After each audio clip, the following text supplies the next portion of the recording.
Executive Director of the Nelson Institute, the university. Oh, okay. The discoveries and et cetera. So I had promised him that they could go off the top.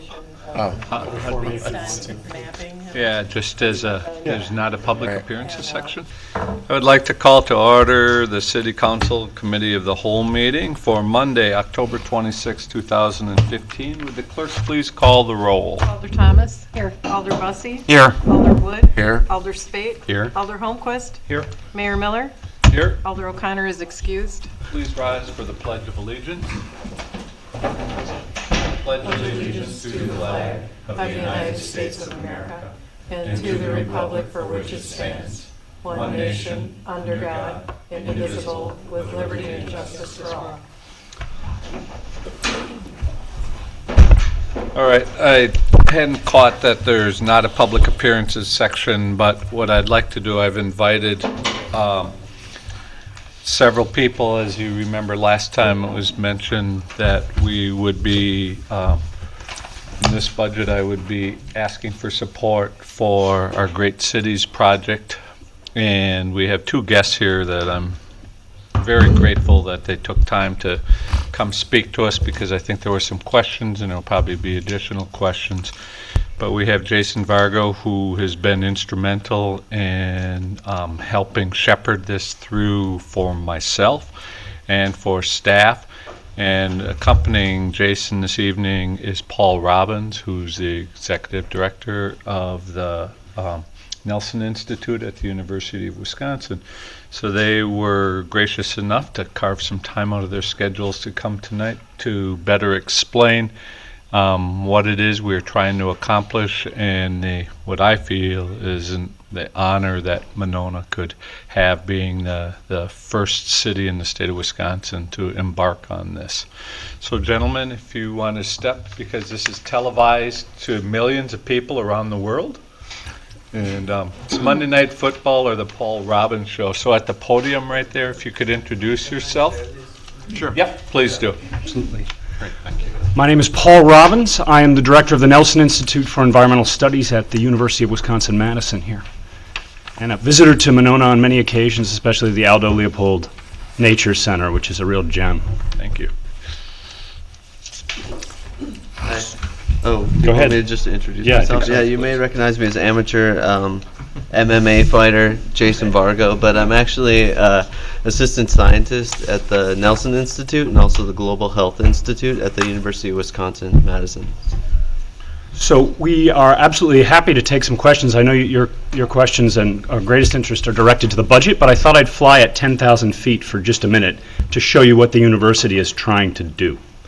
The idea behind the University Alliance is to get the talent on campus, and there's a lot of it, across the entire campus, from engineering to agriculture, life sciences, urban planning, to work on a single city at a time on an annual basis. It's a model that was devised and executed first by the University of Oregon and is now at how many universities around the country? About 20. About 20, including the University of Minnesota. And the idea here is that Madison scientists, researchers, and students already work in communities all over the place, but they're like a shotgun.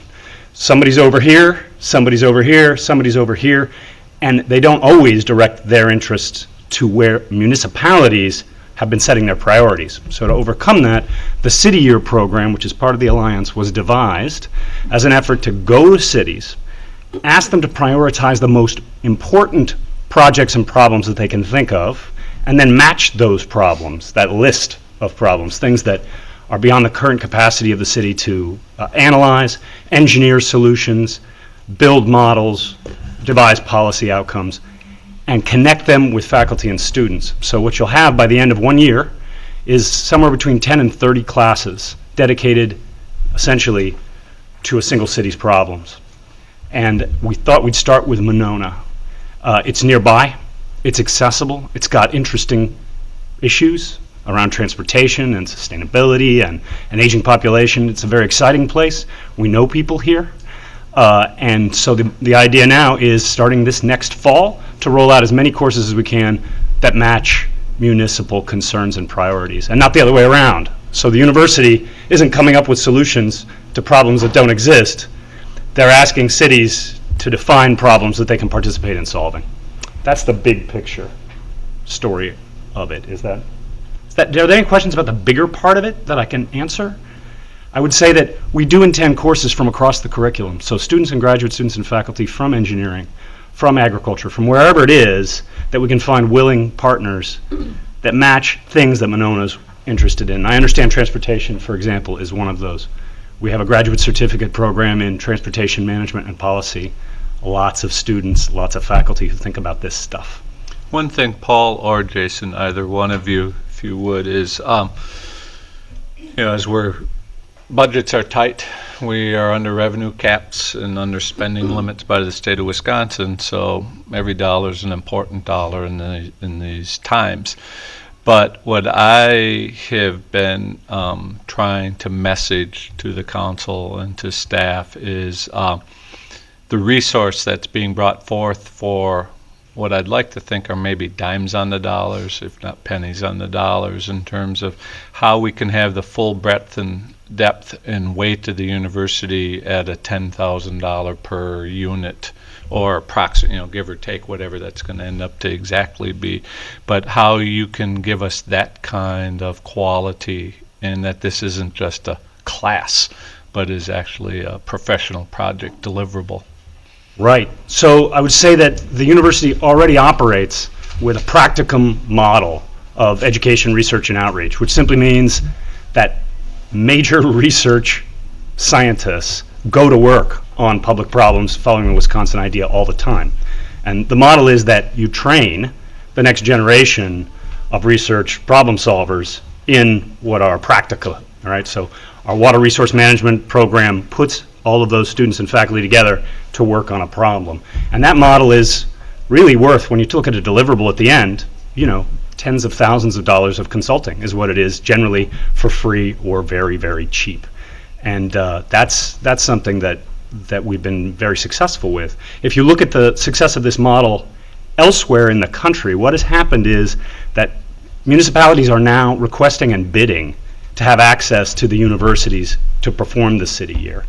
And in this case, we thought we'd start small, in the sense that we're not asking for a lot, and work targeted and very, very locally to prove concept. Because I think what people are going to get back from this is going to outweigh whatever it is that is invested in it.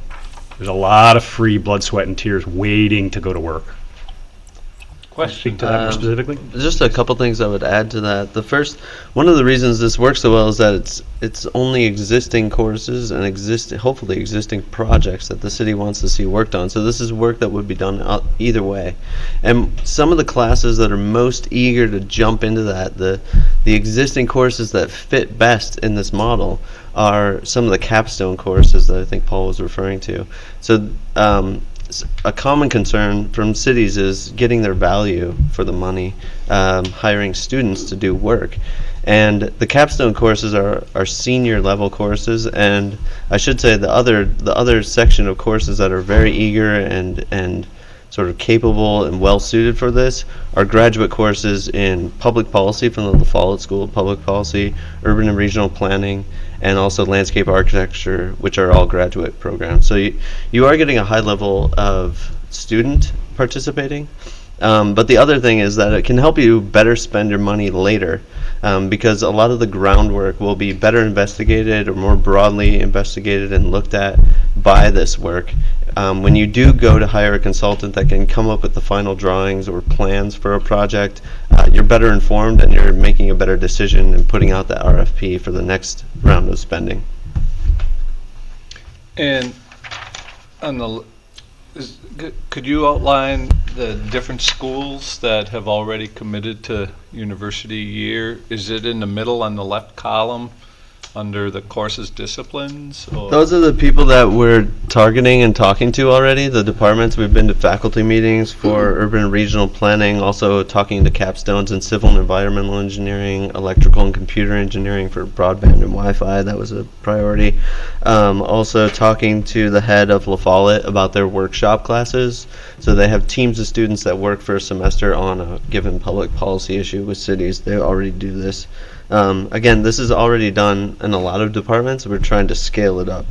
Law and public health, we do have a commitment from a class on health impact assessment, so that could be transportation, it could be housing, it could be a number of different issues that different teams within that class might explore. Capstones from Nelson Institute are always also available to adapt to this. And given the timing, we're at a good spot to sort of plan those courses for fall 2016. Any other questions from any of the council members? Alder Thomas. Just a general comment. Since I'm so old, I remember back to the days, and I worked on campus, and I remember the days when the boundaries of the state were the boundaries of the campus, and it sounds like we're going back there, which is a wonderful thing. I mean, a really wonderful thing. That I remember all the great things that the university did for the state, and I hope this is the beginning of that, since we all help pay for the university. We hope so too. Deep dedication, I can't add to that. Deep dedication to the Wisconsin idea built into this. Thank you. Alder Spade? I just wanted to ask a little bit about both the timeline on here and the projects that are on this sheet that was handed out. Are these projects real that have been identified already, or that, okay, so sustainable transportation, I'm not dreaming. So we went to, well, we might edit some of these. Tonight depends on how the dog part, she's not here. No. So I met Jason probably, I've known Paul for quite some time since he returned back to the university, but I met Jason late winter, and I kept approaching people at the university, say, please take Monona, take Monona. You know, I really do believe Monona can be a great city in any way you want to measure that. And so I kept meeting with businesses and departments about what can be done, because we're because of our small footprint, our fixed basis, you know, I just feel we're a good laboratory. So Jason was nice enough to say, you know, I think there could be something there.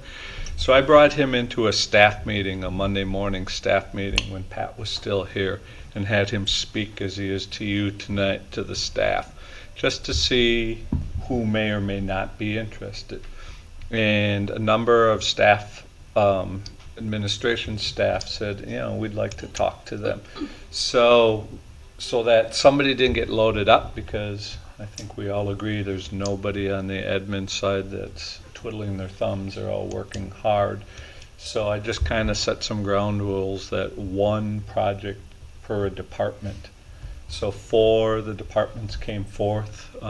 Parks was kind of, as we were going through when I met with Jake, and we're working on some of the planning there. I kind of nudged him this way, but so the other 3 jumped on board, and Sonia has been, in all candor, kind of my liaison with Jason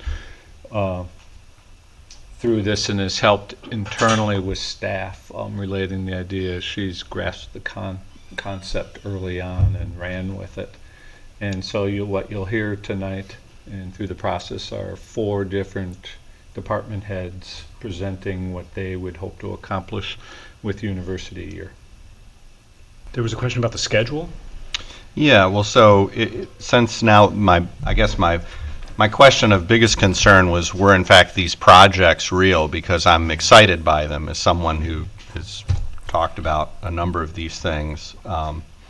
And so we will work together to flesh this out, or these have been identified and now you're going to take the ball and run with it, provided that we approve the resources. Identified, and there's either been work groups or through the committee structure that they will be fleshed out in terms of the deliverable, but the department head knows what he or she is kind of hoping to, and it's on some of these larger pictures, and not to steal Sonia's thunder, but when she met with Plan Commission, with an aging population, how are we, as we grow Monona with all these new developments, how is that fitting with with the seniors of Monona in the planning ahead. And so each of the four, as it mentioned, will be talking to you about public broadband, transportation, and parks analysis. So Okay. I guess stay tuned would be my general sense. Yeah, the group of schools that now have these programs are trying to get together and define exactly what are the components that define a program like this. And one of them is sort of collaboratively defined projects that are driven by the city's priorities. So there's already been back and forth between Sonia, the committees, and myself about how do we define the project? What is the scope of the project? The scope of the work for each class? What are the deliverables? So we try to hammer that out well before the start in the fall so that we're sure we're on the same page and that we can meet expectations and get the right data in different people's hands. So they are they're generated by the city, but hopefully collaboratively defined so that each party is getting what they want and doing what they can do. And I might have, because tonight, even though I don't know how they do it any differently in other states and other universities, but a bit of the cart before the horse, because we need to get this into the budget, and I think it came up in one of, why just this plug 10,000 number? And I thought, oh, that's a good question. So Jason's been trying to work in terms of honing that in better. But the exact detail is to be determined of the scope of these four projects. So I would just add one thing. I had spoken on a few occasions just to individuals who are involved in urban planning, and I'm going to, forgive me because I wasn't prepared for this particular discussion, but a few individuals over the years have told me that, well, if the city of Monona, for example, wanted to come up with a plan for a more walkable city and how we would make steps to make our streets over time safer for pedestrians, that would probably be a $50,000 project for us to develop that plan. And so at one point, I've been having those discussions because one year I was hoping to come before this body and request funding for such a study. Hopefully the mayor out-negotiated you. It sounds like it. And so when I see sustainable transportation, I take it we're not only talking about motorized vehicles. I mean, transportation is that big word that means getting around by all modes. Am I correct? That project lives in the Sustainability Committee, and Shannon Hayden was working on that primarily, and Brian might know a little bit more detail as a member of the Sustainability Committee, but I have a little bit of information I can share. Okay. I would say more generally on this question of how these points come in lower than you might for a kind of consultation with the university, is that it's something of an experiment, putting the best students to work on things. What we've seen is it actually might generate, I hate to call it cost savings, but a kind of focus of talent at a slightly lower level for municipalities to get in at. I don't know, Okay. but that's the concept. Great. Further questions, Alder Bussey? When I see sustainable transportation, what comes to my mind is the mass transit and what potential improvements could we make in linking Monona to the greater area. So I think we don't want to get into too much discussion tonight, but I think if we set aside some monies, I think our mass transit is a lot of potential for improvement. And I would really welcome something that would allow our residents to get out to Easttown, Westtown, you name it, when they want, on weekends, and not just be restricted as they are now. So I see that as something probably different than, just getting around Monona. Sure. Further questions? Not? Yeah, Alder Wood. So what's the total plug number in the budget for the whole project, Mayor? 40,000. 4 projects at 10,000 apiece. Okay. There was some in Well, capital. it was 20. I had given Jake. Jake had come forth, and it was in capital. So in 30 in operating, and I had given Jake. Jake had budgeted 100,000 for a park analysis plan, and I said right. way too much. And I said, "Look, can we work through this?" first, and I would allow you up to 20,000 on that. But if not needed, it would be, but the other three projects that'll be here tonight are 10,000 each. Anything else? Oh, thanks, gentlemen. Again, thank you very much, Paul. I know Thank you. this One thing, was- if I can just Yep, say one more please thing. do.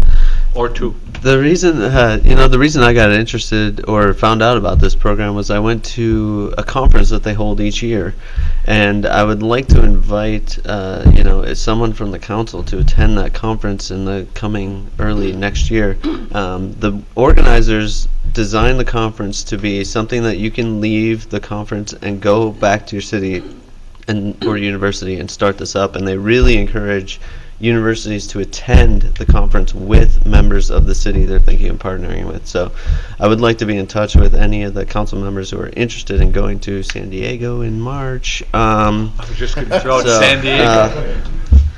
That's definitely something I think if you're interested in seeing this move forward, that would be a great opportunity to participate and learn more about this. Sounds good to me. Anything else? If not, again, thank you very much. And Thank you. if you have UVerse or Charter at home, you can tune in to Go home Channel and catch it. 99, and you can follow sausage being made for the rest of the evening. So, Thank you for having us. And we're available to you at any time. Any questions at all, you can call us directly. thank you. Thank you. All right, we'll return back to the formal agenda. Item number 1 is the budget overview from Acting Administrator Financial Director Mark Hodeker. You know, I had a light bulb turned on in my head when they were talking about this, and when we get to the fund balance, probably could have talked to the mayor about this when we were going over this, but just kind of popped in my head. These are kind of one-time costs, and you'll see where the fund balance is at. One-time costs really can be covered by fund balance. If we use it, it's one thing to think about when we get to that point. And one thing, I guess, before we start, just where we're at the start of this evening. So having met with all the department heads, and going into it, as you've heard, and I don't think it was crying wolf, but great concerns. Mark had trepidation on this budget. And I want to commend staff for taking those concerns to heart. And I was pooped last week in these meetings going into them, and they ended up to be quite enjoyable, and I found insightful because no one was coming from left field. It was kind of what they were centered on their concerns. And obviously I always try to dream of a goal of a flat no tax increase for the city portion of the tax budget. And if we can move priorities around and accelerate some and deflate others to try to get to zero. I can't say that that was accomplished or will be accomplished in this budget, in large part because of a commitment we've made for public safety with the fire department, and that alone is pretty much the variable in this budget. But as you heard at the last council meeting, it was important from the Public Safety Committee and the Ad Hoc Committee to focus on improvements to fire staffing or increases in that. So it is not what you'll see before you tonight. It is not a zero-based budget, but it'll look, and we got some news just today that went the wrong way on some of the state aids. Keep biting, but on an average house, going right to the bottom line, it would be what, Mark, $85 on the average Monona house, an increase. But in the last 4 years, we've had next to nothing in increases from the city, and so I guess I can hold this budget forth at this point in time and defend it. That's pretty 85 close. total or 85 per thousand? 85 total. For an average house from this year to last year. And what's the value of an average house? Well, 266. So from 260 to 266. If you fall in that range. We have the number per thousand. One increase per thousand. Divide 85 by 266. It's an average, so it doesn't pan out that way. I wish it I don't have it per thousand, no. But you could figure that Yeah. out too. So anyway, I just want to kind of go to the punch, the end of the story right away to give you an idea of what's coming. Shouldn't be hearing some tremendous surprises here tonight. So Mark, excuse me. This is going to be a little unique budget. We were, over like the mayor was talking about, over our levy. There is a unique thing in the levy worksheet that I can use to get around a couple things. It's nothing unethical, it's just the way I can categorize debt service on the levy sheet. So it increases it by about 150,000. But in total, the property tax levy increased 457,951, or 7.82%. Total property tax levy, and I can email this to everybody tomorrow too, is $6.3 million. Mark, is it coming over? All I see is you. Do they not have it up? Will, can you bring up Mark's laptop, please? Sorry to interrupt. Not that we mind looking at you, Mark. There we go. Thank you. We didn't have any allowable carryovers for this year. One of the problems we ran into, the levy limit was less than 1%, 0.71%. What that ends up being is basically $41,000 of 672 we were allowed to increase it per the levy limit. Because where I can reallocate some debt service on the levy sheet, I can get up to about 150,000 additional, so it's 191,672 is basically what our cap is, and debt service is exempt from the levy. So total increase of debt service though is 268,393. There was, when we get to debt service, we were receiving basically about 45,000 in debt service from Tellurian as part of their lease agreement, and that was used to offset the purchase of Woodland Park. But that's been paid in full now, so we, instead of that going to debt service, because it's not for that loan anymore, it was transferred to operating. So that increased the operating side, but it increased the debt service side. The proposed tax rate is 6.22, an increase 10 cents per thousand to 6.1 from 6.12. It says 89. It's actually 84. I wrote it down wrong. So it's $84.03 is the average increase on a $266,000 house, and that's from last year, which was average was $260,000. So house. While total expenditures increased 3%, or $312,000, and that's consistent with last year's number. Some main things with the budget changes. We maintain current services. Salaries were increased per the union contract, or 2.5. We are negotiating with one of the contracts right now. But we did put an estimate in the budget for that. Wisconsin retirement decreased from 6.8 to 6.6%. Health insurance, we actually had a good year for health insurance. Last 3 years was roughly about 8% or so. We came at 4.8% this year. This number is probably going to change next year because I don't know if you know the new law. We're considered a small employee, so we will have to go to. We have to select a plan next year that will be compatible to what's on the exchange. So there will be a totally different health insurance next year. So that will be a big thing next year we'll have to look at. With that, we did add in other firefighters in this budget, EMT. We also, when Scott gets to talk about this, there's a new thing in the fire department called Paid on Premise program. That's about $35,000. We are going out for RFPs for assessors to do a walkthrough, 25% of the city. So that's jumping up from basically 25,000. What we have is what we current service is, which is no walkthrough. We haven't had a walkthrough in like 6 years, I believe, 5 or 6 years, to an estimated about 75,000. So there was a $50,000 increase there. The UW program we just talked about. There's a letter in front of you that was handed out. There is a change to the opt-out program that we have. That was changed in there. And also we have the fund balance. It's projected at 25% of the fund balance available of the general fund operating budget. Couple of revenues changes. Transportation aid stayed steady at $7,000. That number will decrease next year with that. Exempt computer aid decrease by 20%. Our leases do increase by 3%. The fire department, or the EMS, Scott talked about, because this is going to be the first year that's paid on premise. We talked about our department head meeting that he would use $35,000 of his EMS fund balance to review that program for the future. So that is something. So he is using some of his fund balance to offset that.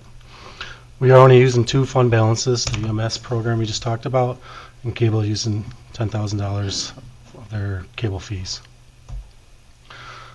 Just challenges ahead.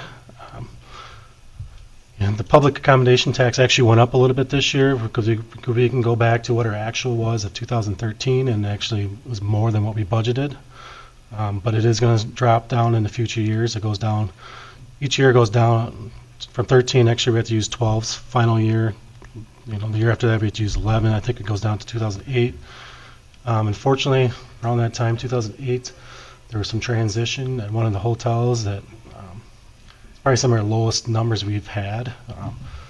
American was sold, and with the new owners, the room tax Went up. magically increased substantially, but it's going to bite us because of the low years of reporting that we're going to have to go back to match that by state law.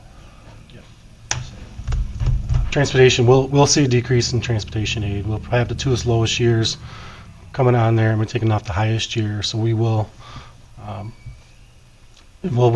decrease. Computer exempt aid, that did go down 20,000 this year. That number fluctuates all the time, but it's one of those challenges we kind of have to watch for. Exempt expenditure restraint program, we did not qualify for it this year. So we had to qualify when we do last year's budget to get the money for, which would have been this year's budget. With the current budget we have right now, we do qualify for it. So there is possibility to get some money there. Healthcare costs, again, next year we're really not sure what's going to happen because we are considered a small employee. So there will be some changes with that. Right now we're in the process for water and sewer utilities. We're in the process of doing a water case, and I am a little bit behind in some of that information with that just because with Pat leaving, I kind of fell behind in it. Stuff has been just recently turned in, so hopefully we'll get an answer from that. There will be some type of increase, but it'll come back here first. There's no sewer rate increase. And stormwater is adjusted based on the budget, and there will still be a minor increase in there. Any comments or questions? Questions at the 10,000 foot level?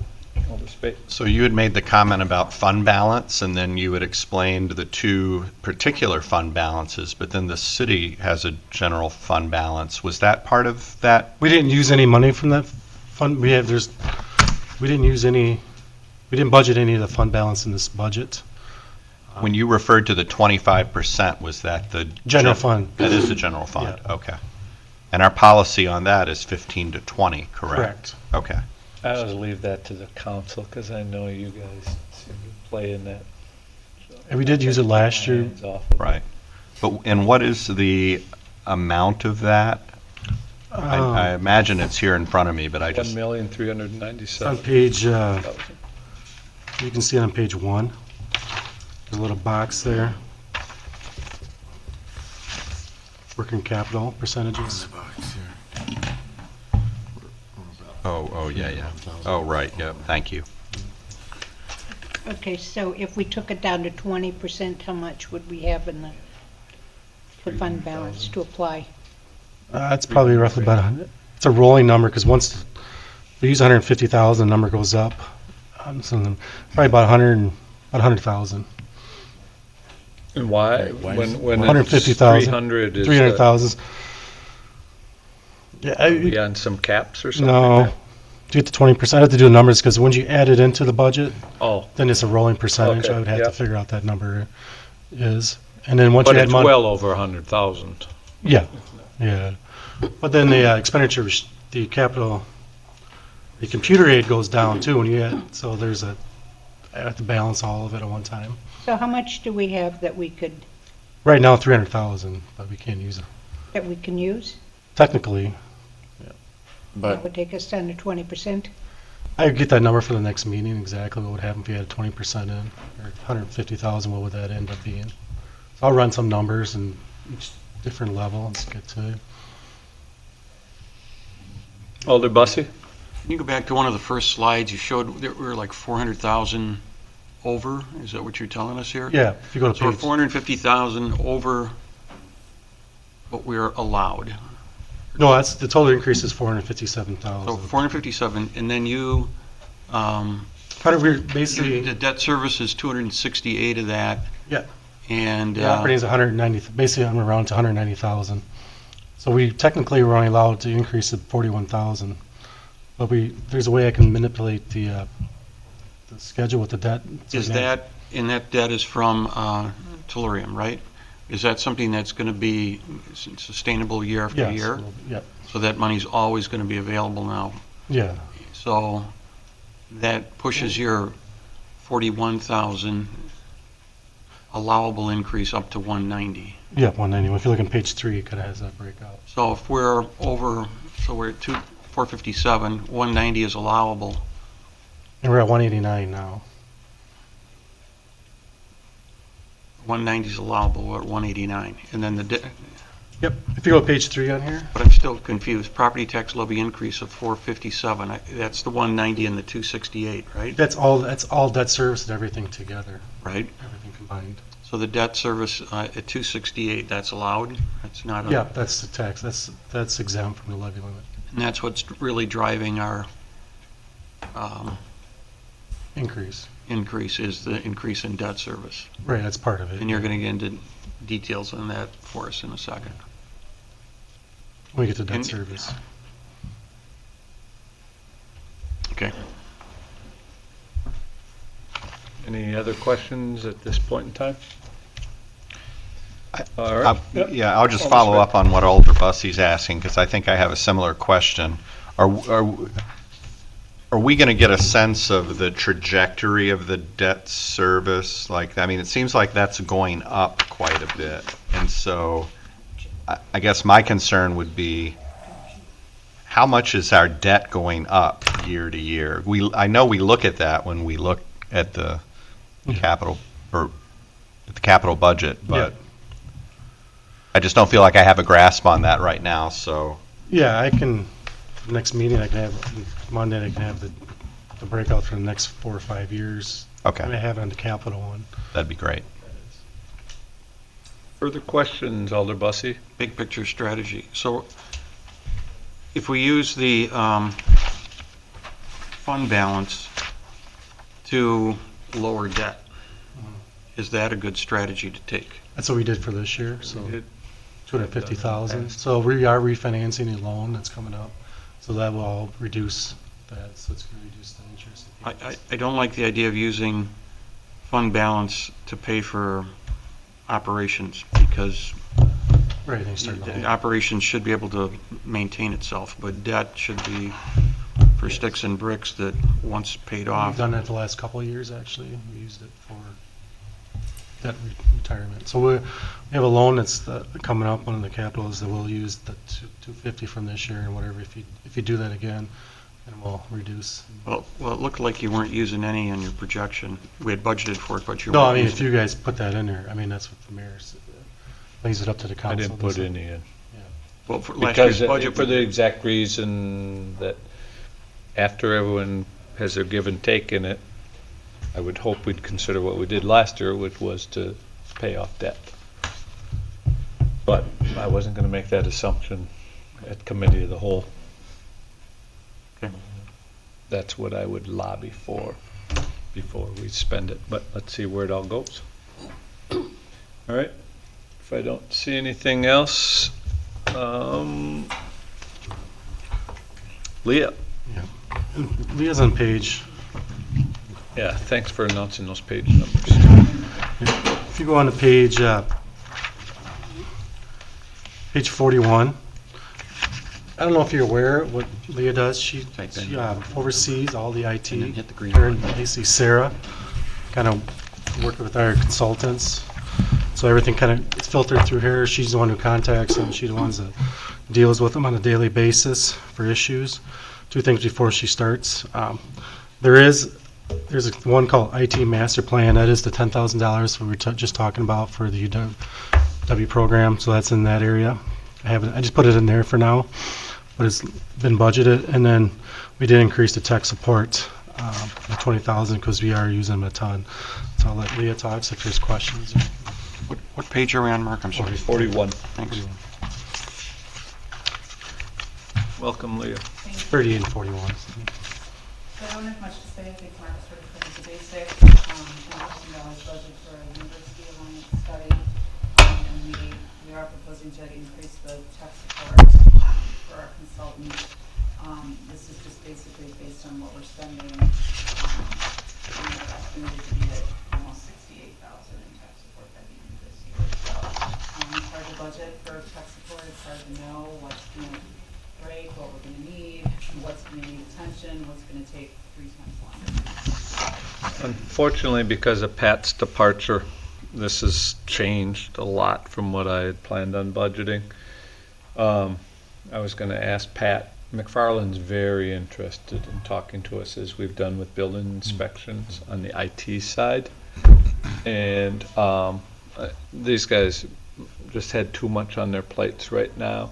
But it's, I'm finding it troublesome. I'm not there, but we have tech support in just about every day. Friday is the scheduled day, I think, but because of the complication and the amount of technology we're using, and probably is increasing now with the radio and broadband and all those things, I think we really need to take a look at perhaps bringing that in to some degree. And so with the new administrator hire, that's going to be one of the Try again. goals, Oh, thank try you, again. goals that I'm going to assign. 10 So minutes. this is not what I wanted to have this year, but I don't have an alternative. Questions of Leah? All right, thank you very much. Next, we have Parks Rec, Pool, Community Center, Jake Anderson. Let's start with the rec, if you don't mind, the community center, which is going to be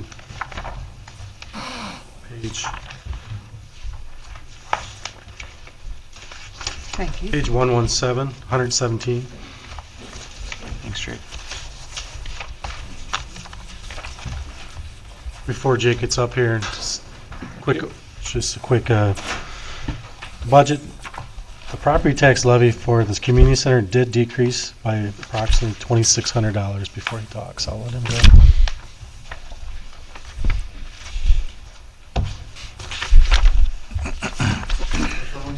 Community center, do you have everything?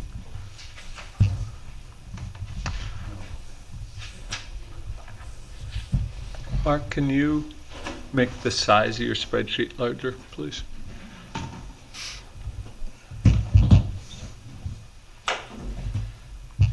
All right, in the handouts that I gave you, I just kind of went over the highlights of each budget with increases and decreases. So the community center is basically exactly the same from last year. Probably some of the difference in prices includes for admin salaries, having 2 new staff people this year. Changes for salaries from what we were doing out last year. Otherwise, it's relatively flat across the board.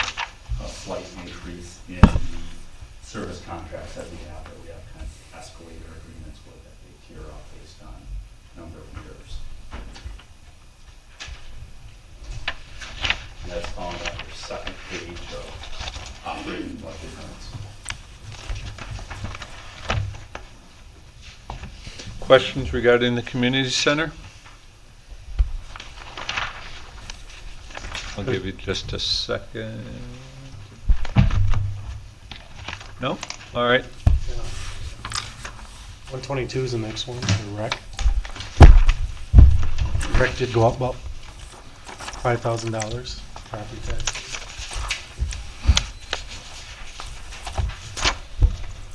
So as you know, the recreation budget has kind of a relationship with the revenue brought in versus the expense. So the more money we spend, generally we're trying to recoup it in some of the programs that we're charging fees for. And the rec budget over the years has kind of collected some various line items that we use as kind of in, out. So as far as the revenue goes, we're looking at an increase in our recreation program fees, which is kind of our catch-all for our youth recreation programs. It does also include a projected $7,000 increase for concessions at Lottis Park. So we're putting the Lottis Park concession and expense for the wages and supplies under the recreation budget. There also is a decrease in our youth baseball, softball revenue projections based on kind of what our actual 2015 is. We had a high year in 2013. We'll see what 2016 brings, but brought that back down a little bit. Contracted services is the line item that we use when we host the registration for the Monona Grove sport camps and special events and other contracted services through the third party. We've had some decreases and reductions in some of those offerings that we have from our own department, and then also a few of the MG sport programs are not offering the same camps that they've had in the past. The shelter admin fee is basically $10 of every park shelter reservation goes into this line item to account for the vast amount of staff time that our department takes in handling the reservations, and that increase is based on the sheer number of reservations and the proposed increase in fees, which is located on that second handout in the proposed park fees. Most notably, putting Dream Park and Fireman's Park, actually just Dream Park on its own line item, going from 115 on a weekend for residents, 165 for non-residents, to 150 for residents, 200 for non-residents. Our most widely used park, countless requests after it's been reserved. Simple law of supply and demand for that facility. And that's puts Ahuska, Oneida, and Fireman's kind of on a separate line for next year, which would be 125 for residents, 175 for non-residents. Given that we built new attractive shelters, they are getting plenty of use. To the point of Dream Park, Fireman's certainly at capacity almost every weekend in the rental season. Let's go to Oneida nearby. So that's where that shelter admin fee comes from. Park field rental increase based on our 2015 actuals and working on facility use agreements. We have agreed or approved that Park and Rec Board would be coming to this body with Monona Adult Softball Association. So those fees are now, for use of the field, are paid indirectly to us, and we incur the expense of paying the person to prep the diamonds, not only for adult softball, but also all of our baseball youth programs and rentals that we have at Ahuska Park. And then new kayak rental, Park Board approved the increase proposal going from $60 for residents and $150 to non-residents to $100 for residents and $200 for non-residents. We have 3 sites with 8 racks at each site. We anticipate all 3 of them to be full at capacity for next year. And then that fee increase allows people to have their kayaks stored for the whole season, throughout the winter. On the expense side, the part-time wages increase is due to housing kind of that staff persons who groom ball diamonds under this line item, which is about $5,000 annually. It includes a staff person to be our Lottis Park attendant, which is $2,700, and increase for additional programming for adult and youth programs, which is kind of offset on the revenue side. A decrease in youth baseball, softball, so we don't bring in as much money, we don't have as much expense for uniforms, equipment, etc. decrease in contracted services, same principle. On the expense, not as many offerings, we're not incurring the expense of it. The rec program increase of $3,000 is for concession item cost for Lattice Park. And then the active network fees are based on revenue increases. We've also been able to offer credit card processing down at the pool this last year. So this is the first year that we had our software system available.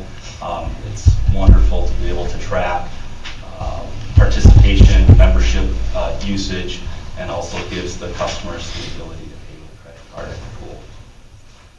And then the increase in park field maintenance is based on our actual expenses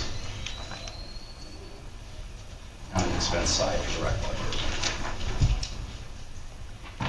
So one thing is it ties back to the university year program that I mentioned that Jake had proposed in the capital budget for the analysis of the park.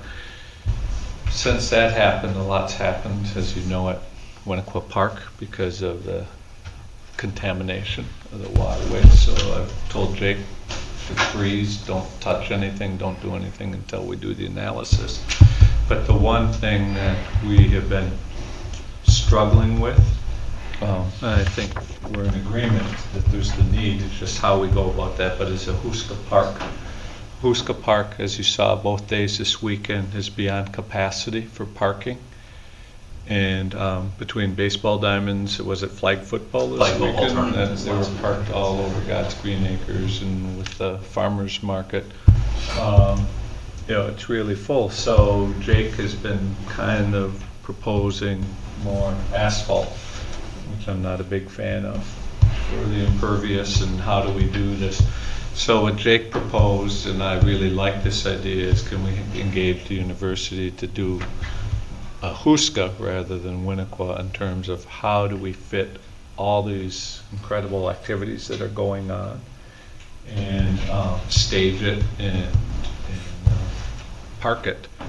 And I was totally supportive of that because I don't know if we're totally in agreement always in terms of the best way to, with the monument in there, we have some immovable objects and although we have allowed parking on the grass, there are some major water hole sinkholes in there now, and I think we're damaging the grounds with the parking. So we need to figure something out. So I guess, not to put words in your mouth, but what you'll hear going forward is redeployment of the Winnequa focus for a Huska. Anything you want to add? Yeah, correct. I mean, I think, we're on a wait-and-see approach with what happens at Winnequa Park and the engineering behind it. And we've done a fair amount of public input and online input as far as master planning for Winnequa Park. That's, I think, far enough along that at this point we're holding to see what's going to happen with what comes of the analysis of the lagoon. Huska Park has always been on track with improvements at Winnequa Park. It's been a staggered type of setting as our second biggest park, heavily utilized by large groups. I think the farmers market has really solidified itself as a staple of Monona, and being on Sundays, been there. There's just big time issues with parking. We also have the Monona home talent baseball team that plays there on Sundays, so we've got two big groups. We've taken on the Monona youth football 7th and 8th grade. So the amount of use that Huska Park has seen over the last 5 years is greatly increased. There's accessibility issues and accessing the shelter to the football field and from the parking lot to the baseball diamond. There's land on the other side around the baseball diamond for potential walking path for future improvements. So I think a university city project to look at all these different stakeholder groups and user groups and how we can market, the farmers market, even though it's not run by the city, we are co-sponsors of this and still have it as a shelter available for our community members. It's a really good project, and we can't just focus all of our energies on necessarily Winnequa Park, because Huska Park is a very viable event park, special event and ongoing athletic park. You had mentioned home talent. The home talent's been done for over a month now, but they're still who's the university Right, team? yeah, They're still still playing there? club baseball, playing there. They're We've still got playing about there yesterday. 5 different Former leagues. organized, leagues that play there from spring until this weekend. This is their last weekend. So we have multiple organizations that I think have found us, so to speak, and are renting the field, paying people to rent the fields. Questions of Jake on rec? Alder Bussey? The wage part-time increased 28%. Is that basically an increase in hours, or is that due to compensation increases? I'm looking at the rec program fees. We're budgeted a 15% increase versus the 28% in cost. It's the, like I mentioned, 5,000 of it roughly is for our ball diamond groomer, so that revenue doesn't go from rec program fees, it goes into park and field rental, and that's not necessarily a one-for-one. There's roughly $3,000 for lots of park attendance. That revenue would go into rec program fees. We are adding some additional adult rec program, but those are conservative estimates on revenue, especially when we're starting a new program, but the expense for the instructors are fixed. So I don't project out what our best case scenario is necessarily for revenue. It's more of a conservative estimate. Was everyone clear on this baseball grooming trade-off that's going on this year? That Sure, I can explain it. Yeah, can you do a quick summary as to what's different this year than other years? Since I've been here, the handshake agreement with adult softball has been that there would be no fees paid to the city. They would take care of grooming not only their own softball diamonds, but also supplying the labor to groom all of our youth baseball diamonds. We got into purchasing new city equipment in baseball groomer probably 2009, 2010.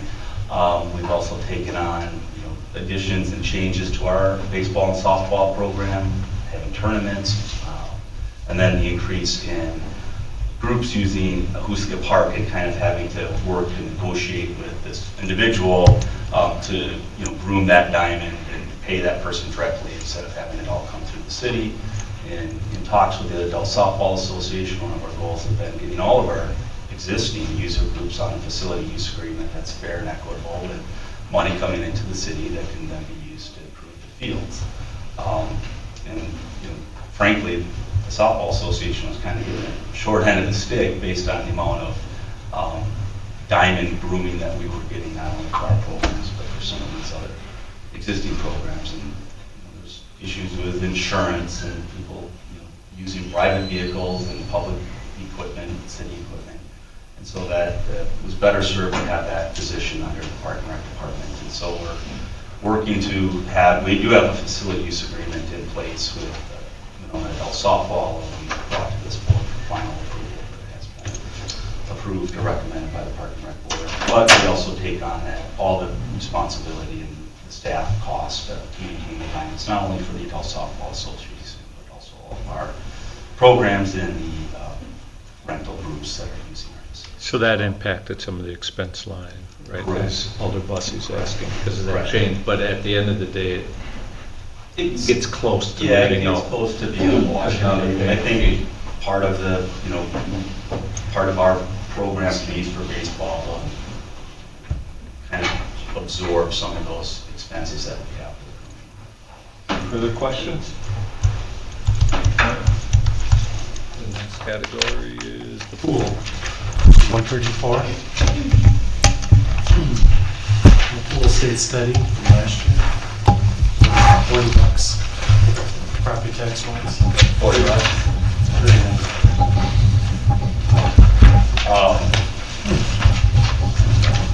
So I just put in the budget notes. We had a lot of talk this year. This is the first year of our change in operating hours and some policies. And some were viewed negatively by certain members of the public, some viewed positively. I'm sure we all heard certain things at certain times when we overall, the pool survived. It actually had a fairly good year considering the circumstances. Probably a warmer September than July this year. Normally July is our super hot month. But the big proposal that we're looking at this year is increasing the daily fee to use the pool. It has not changed for daily admission since I've been here, for $3 for residents, $4 for non-residents. That increase would go to $4 for residents, $5 for non-residents, and then there would be a youth and senior fee of $3, regardless of residency.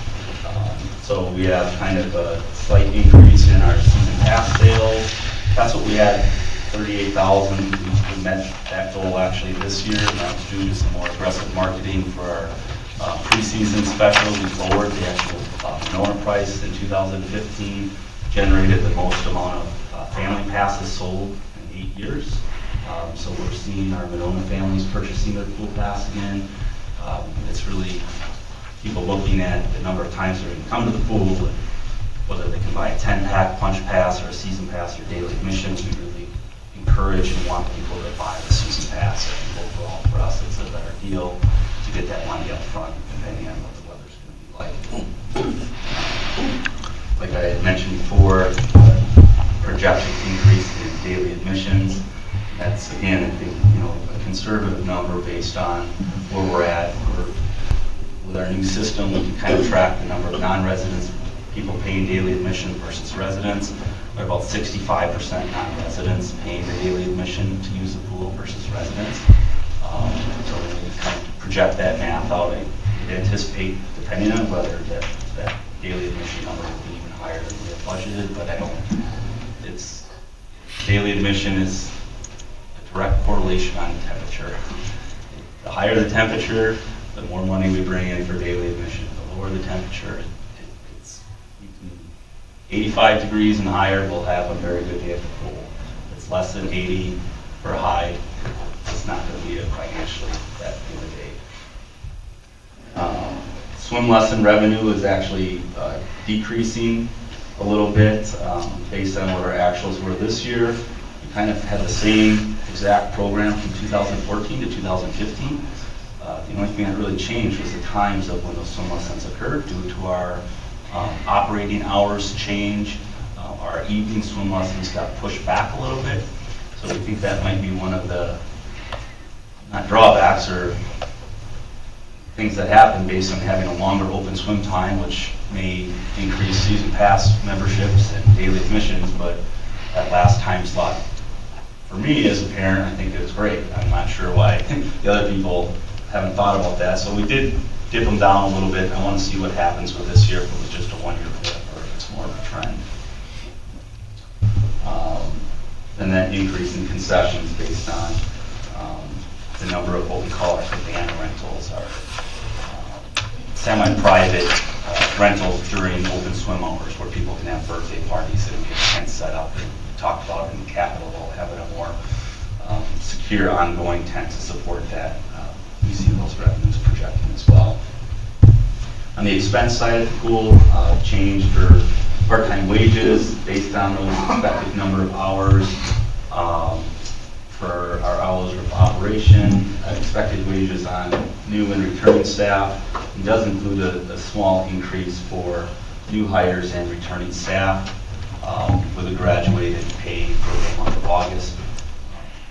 Across the board, not unique to Monona, but we're seeing a shortage of lifeguards getting certified, and just a shortage of lifeguards available to work. For whatever reason, we're just not seeing as many lifeguards being available. City of Madison starts at $13.61 an hour for pay. We start at $8.25. It's been that way for probably 6 years that we started at that pay. We also risk losing kids to college and to high school intramural sports in August. So trying to keep a full staff and keep the pool open is extremely challenging. So we have to look at ways that we can motivate and keep those staff members here. Generally speaking, that is with money.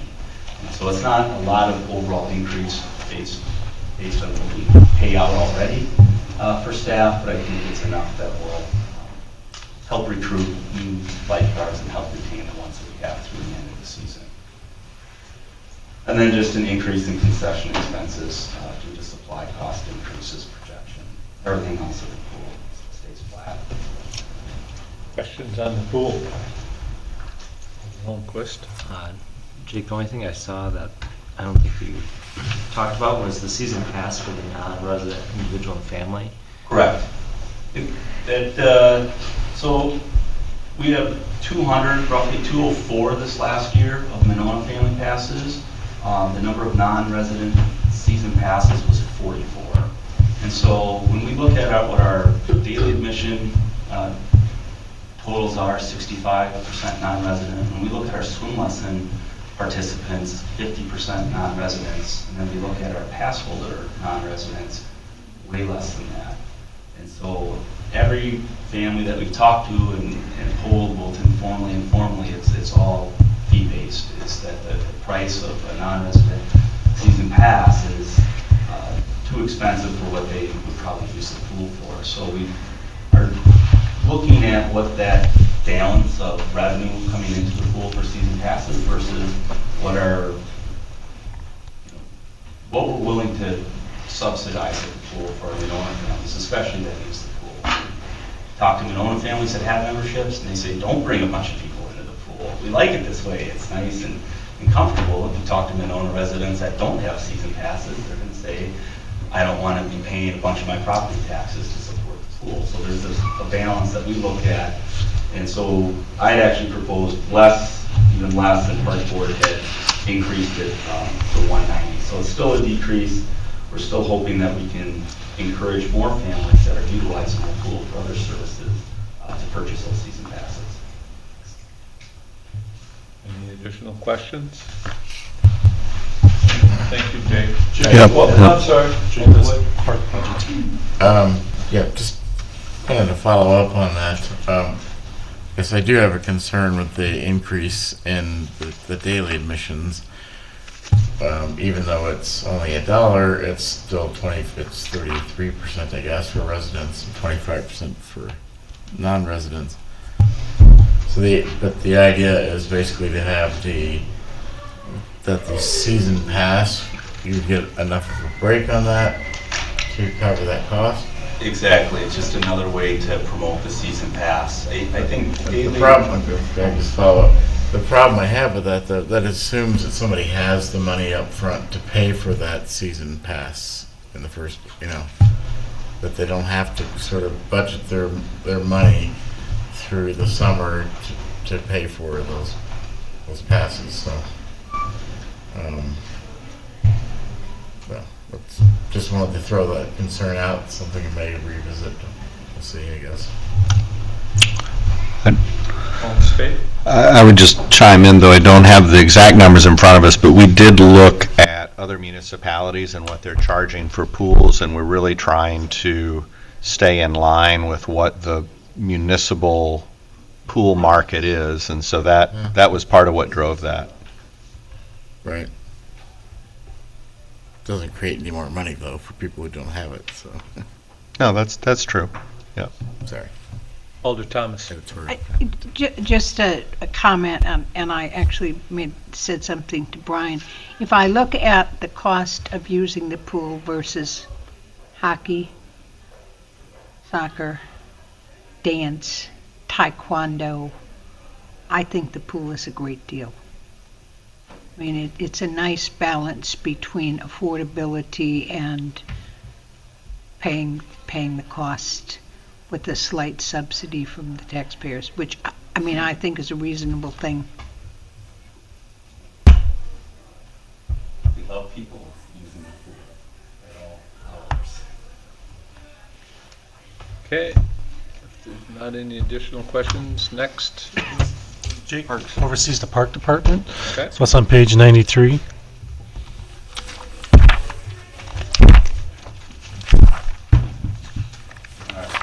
Make this quick. So just in the operating budgets notes, I think probably most of them are based on the parks budget.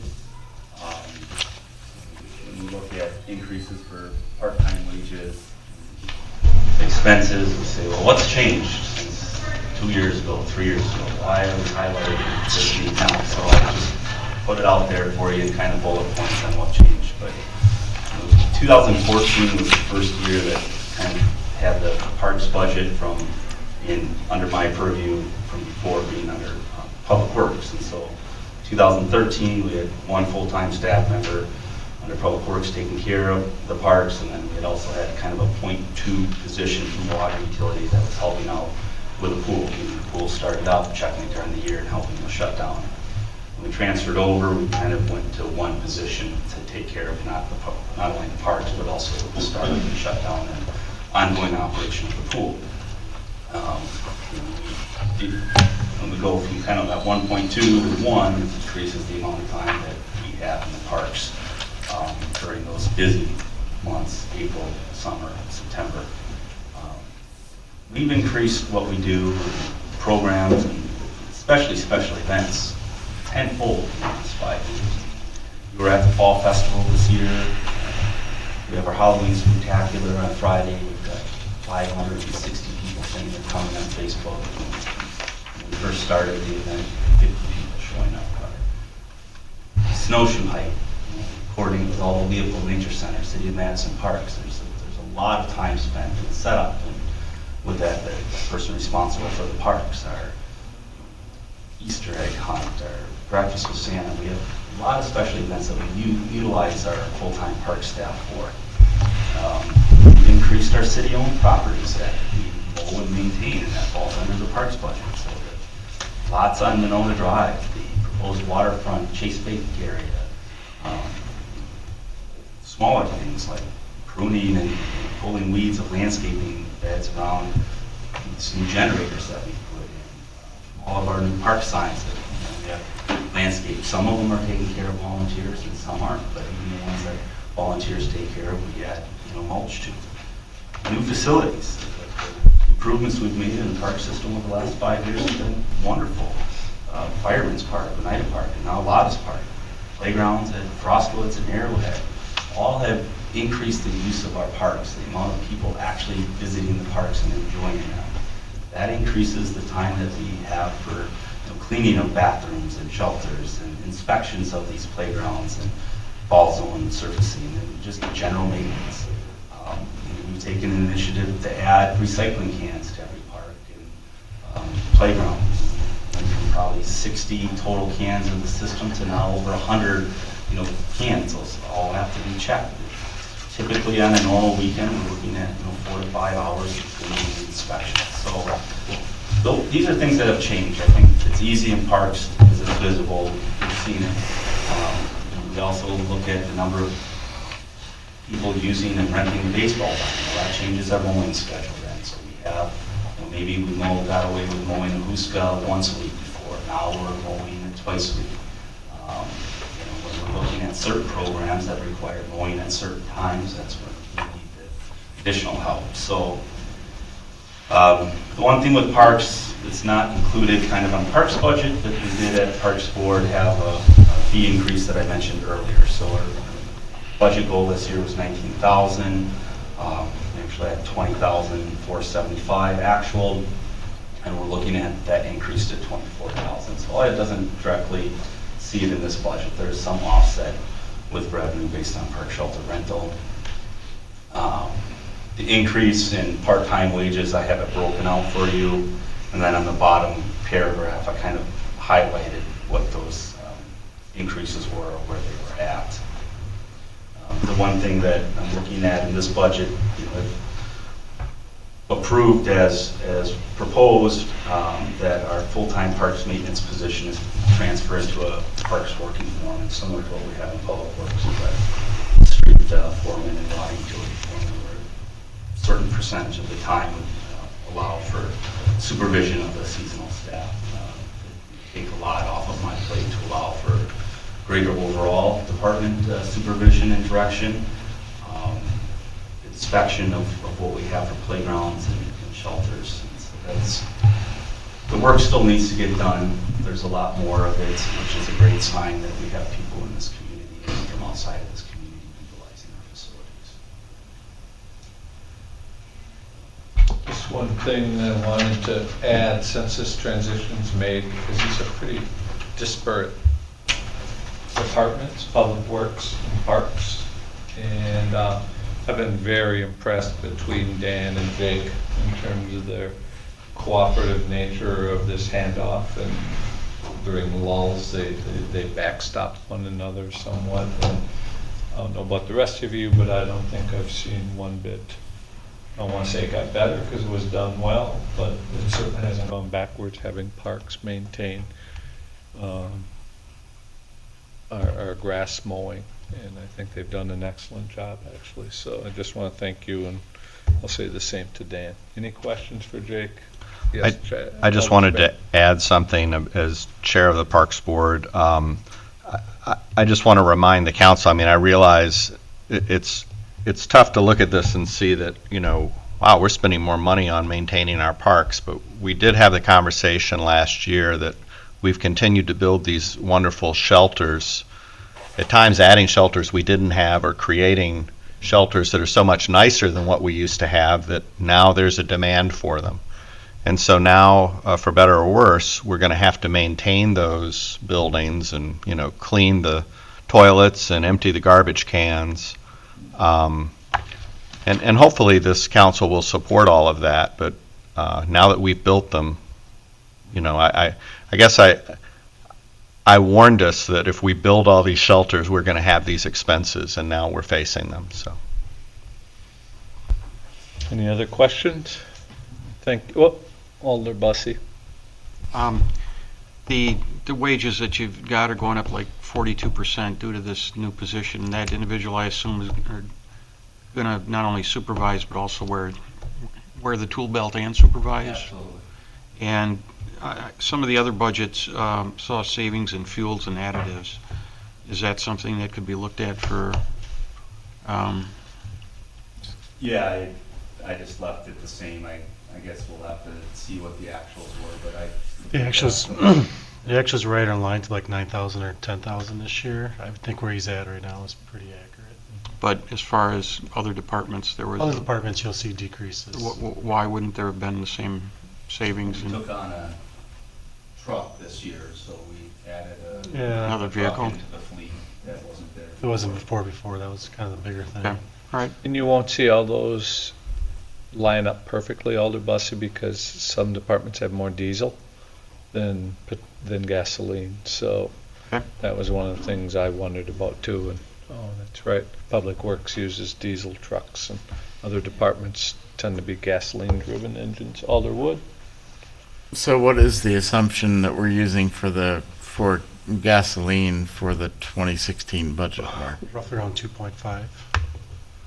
Okay. 250 again. 250 a gallon.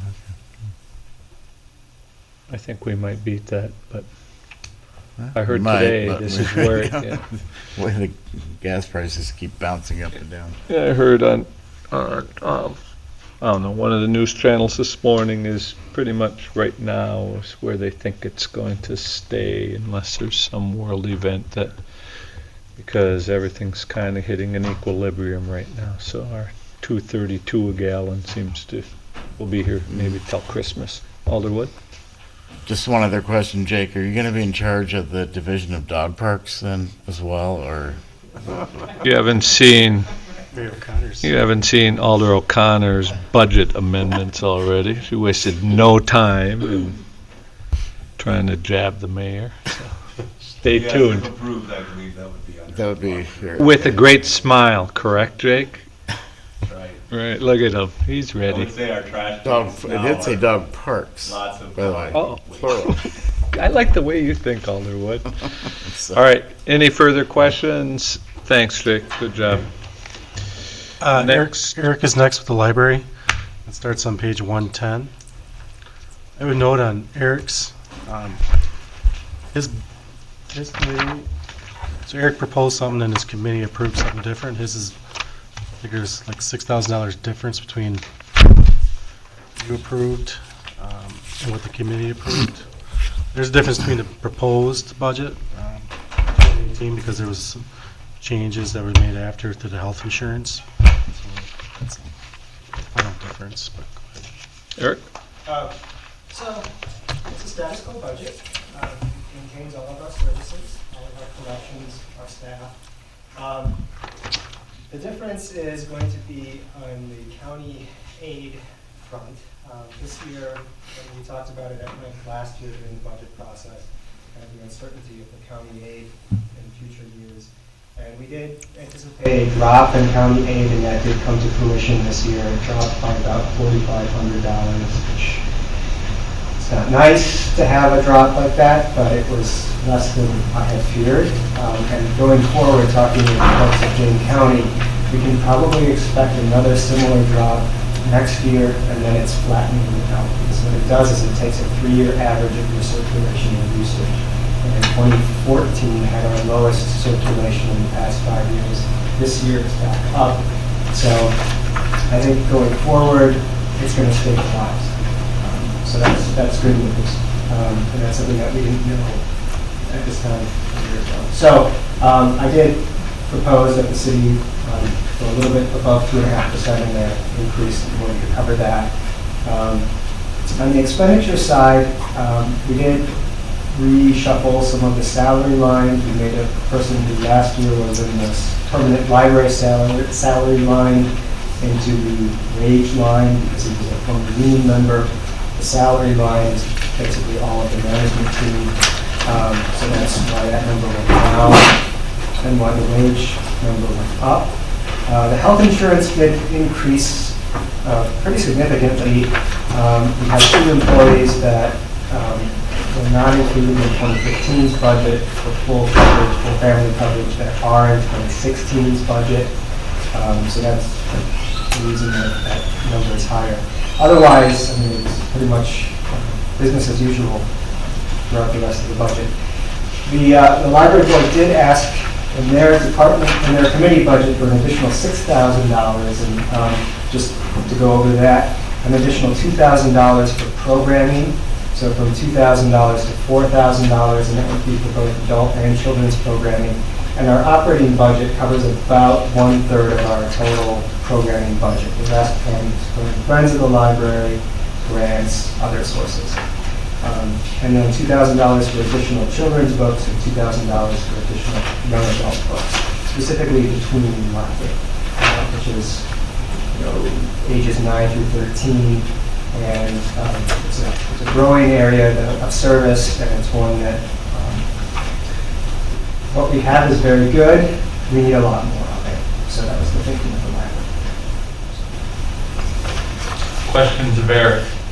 Alder Holmquist.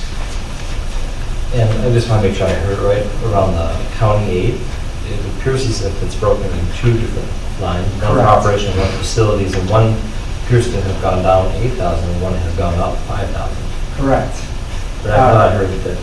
Okay. So I kind of roll those numbers together. Okay. And I think when we implement the new budget software, we'll probably just merge those because of what's the difference ultimately. But yeah, the county separates those 2. It's new ones. Yeah. And that's where you came up with the roughly 4.5. Correct. Alder Bussey. The committee budget for health insurance shows 55,535, and the proposed is 49,276. So what's the There were correct some one? changes after that was all done. With, one, they didn't have, we had time, we were budgeting health insurance around 8%, because that was our average, which came in at 4.8, so that was part of the change. And then there were some changes with the opt-out that we mentioned before, and that was part of it. So is the 49 the correct number? For that is the correct number.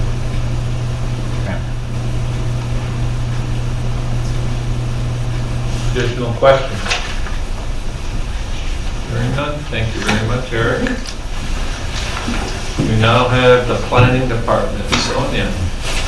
This is page 98, that's hers. And she has the numbers. So planning department budget increased $12,500. 10,000 of that being for university year. 400 was added to the professional development line item, and that was just to move from the executive office budget to this budget to pay for membership dues for Wisconsin chapter of American Planning Association. So the $10,000 budgeted for the Plan Commission's project sort of arose out of the comprehensive plan update process. And when we were reviewing the housing element, we were looking at data starting with 2010 census that showed 59.5% of Monona's housing stock was owner occupied. So we were almost 60% of our housing was occupied by homeowners. The 2013 American Community Survey showed that that proportion was continuing to decrease. And in 2013, it was at 53% of our total housing units being owner occupied. The percentage is considerably lower than communities of similar population size, with DeForest being 74%, McFarland 73.8%, Cottage Grove 72.5%. So the Plan Commission wanted to know what kind of implications that has for the community's economic base, for stability of neighborhoods, and for overall quality of housing for the community.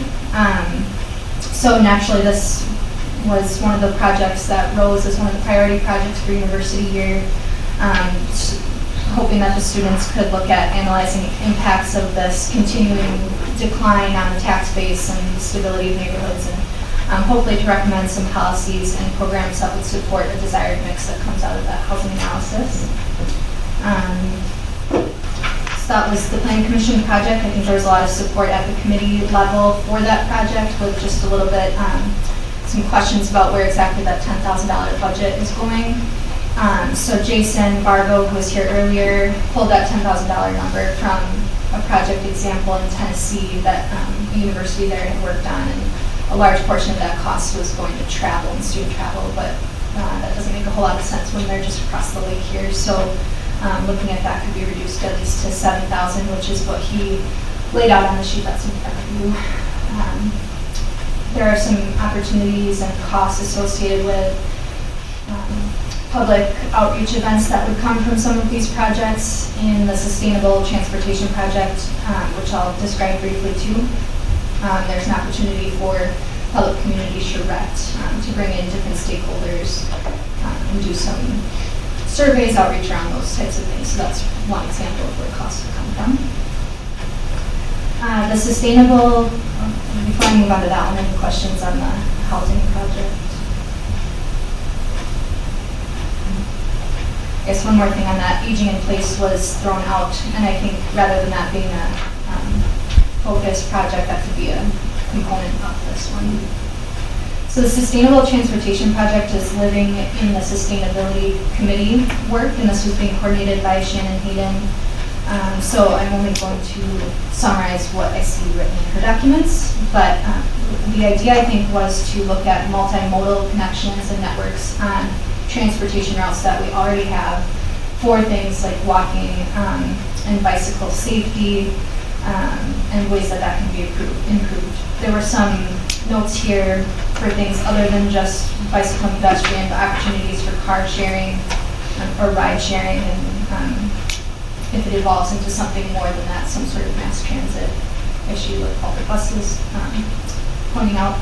So this was looking at current routes to key places that could be improved. So looking at a destination use like a Huska Park for the farmer's market or a Louisville Nature Center, and seeing how a family might be able to walk to that route. Is it well lit at night if they're going to a night event for safety? Can they cross the streets safely?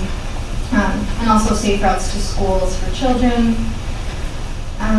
And I think part of this came out of the Madison Area Regional Bicycle Plan, which is a multi-year effort led by the MPO and a lot of community input.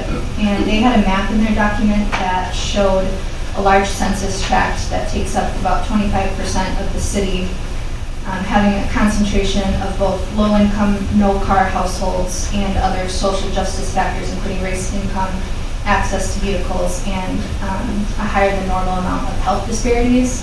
And then looking at that census tract and its disproportionate availability of insufficient bicycle facilities. So looking at things like that, making sure that the people that are too young to own a car or drive, or too old to drive safely, or choose not to drive or can't afford to have a car, have sufficient facilities to do those neighborhoods.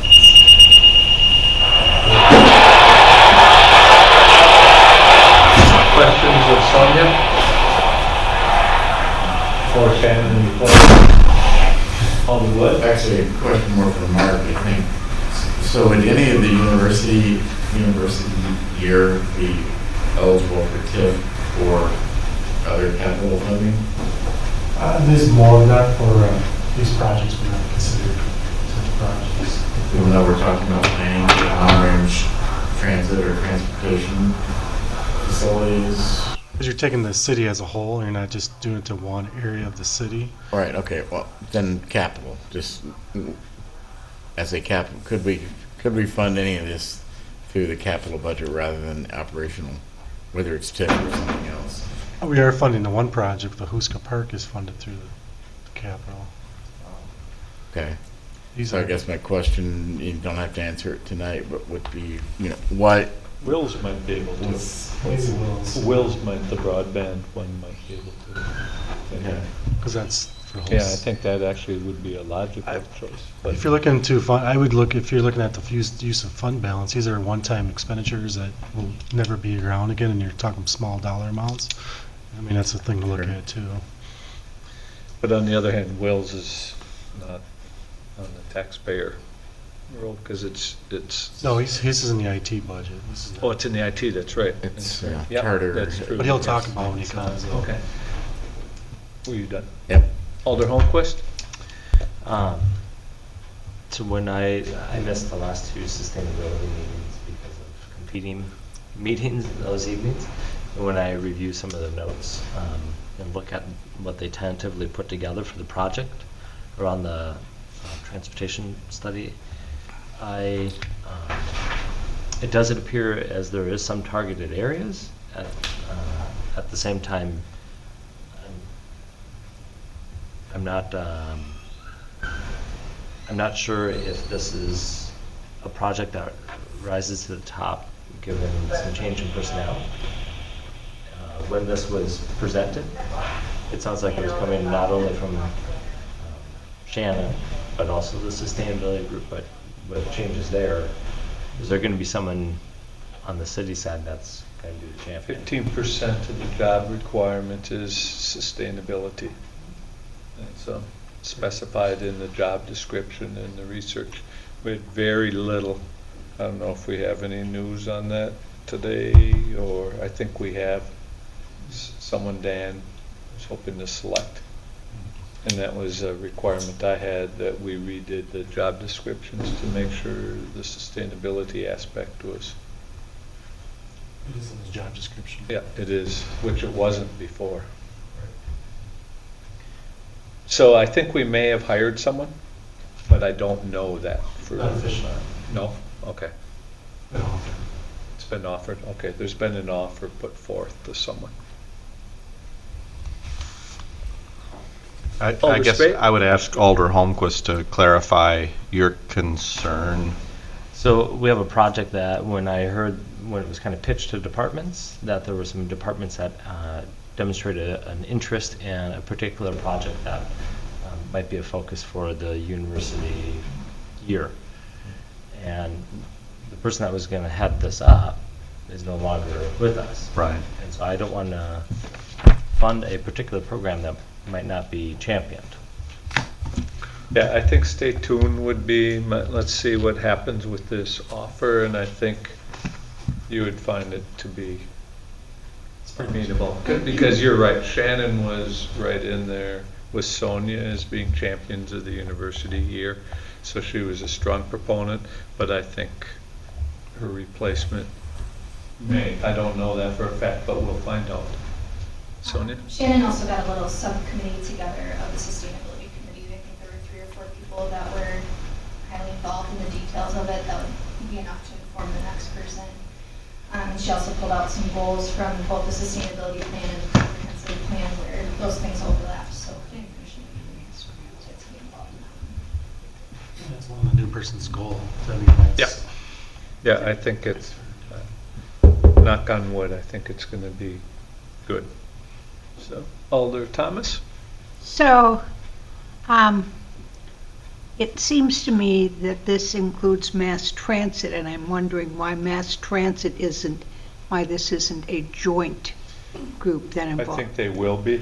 I mean, you're looking at mass transit here between, When I talk about and mass transit, I'm not limiting it to buses, because you guys are responsible for all kinds of transportation, I trust. And I assume you're going to be part of the input and output of this project. It's in the infancy stage right now, so we will all have it together and especially be coordinated. I'm just going to put forth the challenge on this that I sat on that committee for several, as an alder. We have done, and again, you had said, so I heard you, that it's more than just ours, but we just did a branding, we just did everything, and I got the data back, and it didn't move the needle. We're still taking the same 26 people.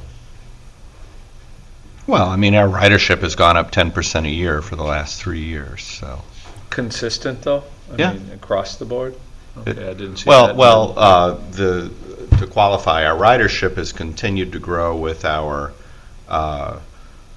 with the loop for commuters. Our ridership for the lift has been going down by a similar amount.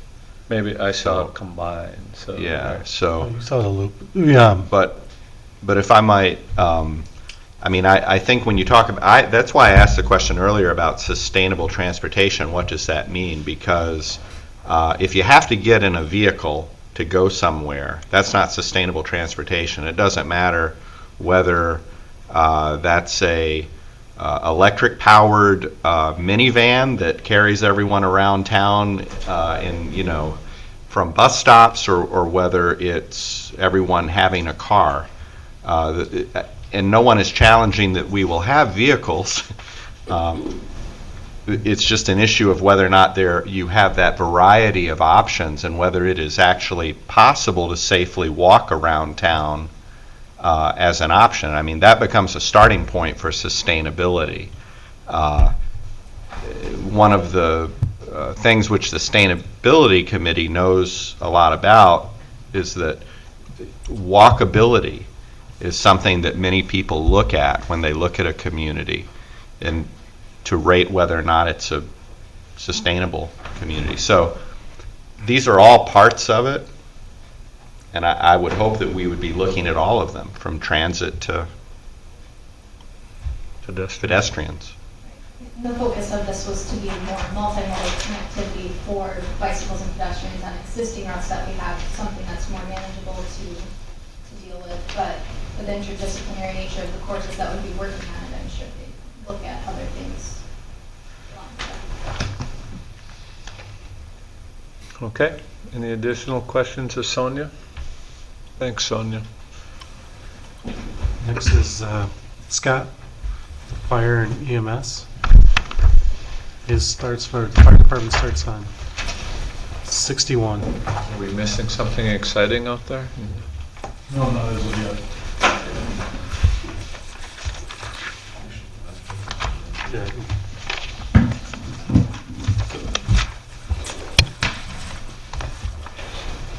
Yeah. And I forgot, but this came up twice. Alder Holmquist called in the night he was observing, and I'm trying to be good.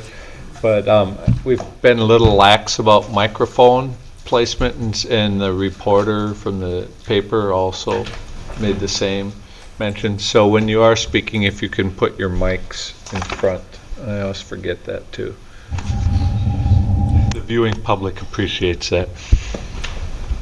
Mark, we're on Page 61. for fire protection. Yes.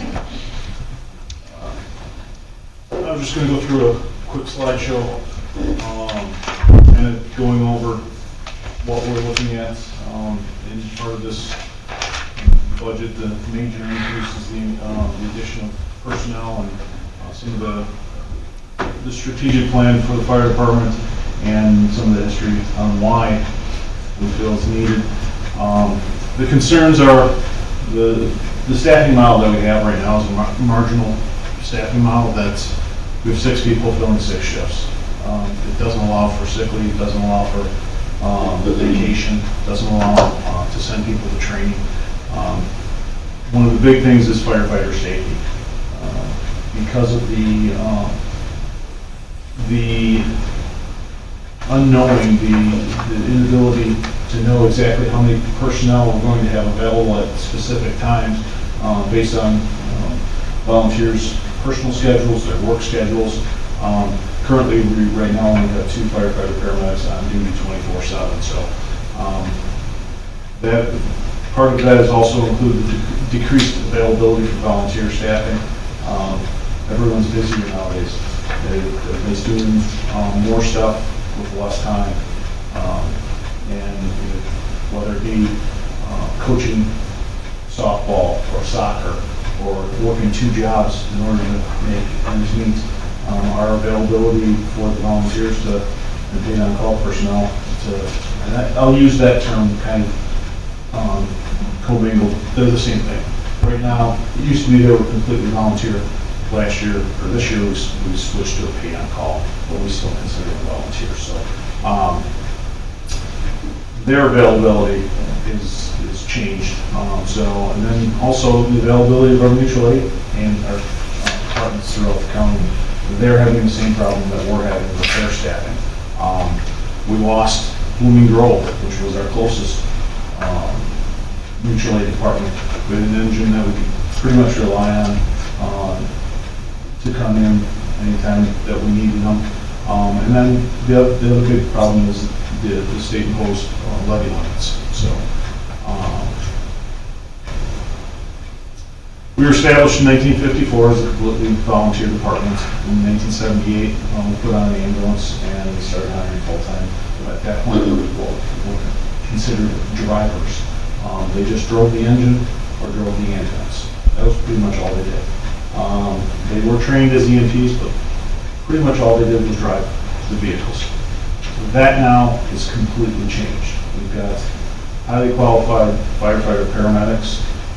They've all gone through. We've got firefighter 2 level and, like I said, a paramedic. There also are inspectors for all of our fire prevention. They do fire education. We have multiple tours throughout the year that come through. We do the events throughout the year, whether it be the Memorial Day Parade or our 4th of July or our open house. So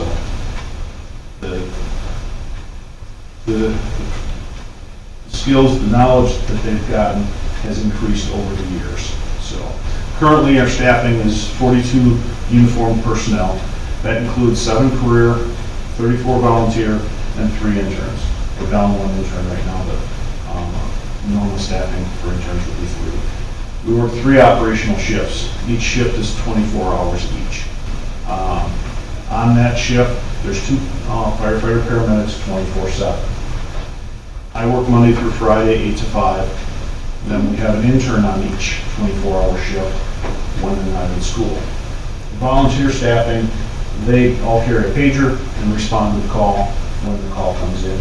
If they're available, if they're in town, if they don't have other commitments. So our 2014 call volume, we had 1,140 EMS runs and 472 fire runs. So we're fairly, for a municipality as small as we are busy compared to, if you look at, compared to even to McFarland, which is a much bigger municipality, about the same amount of people within the city or village of McFarland, but they take care of outlying areas. We're still at a higher call volume than they are in our small 3.2 square miles. So there's 2 firefighter paramedics on duty 24/7, 365. If the ambulance is on call, there's no staffing at the station unless I happen to be there.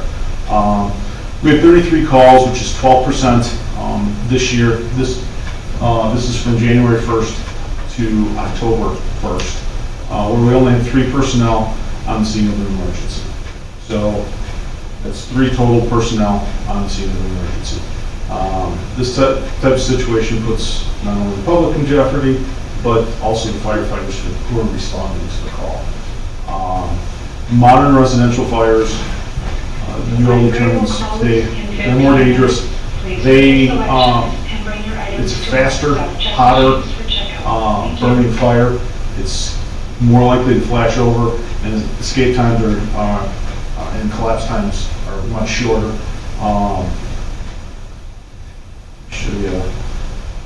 We won't go through this whole video, but wanted to give you an idea of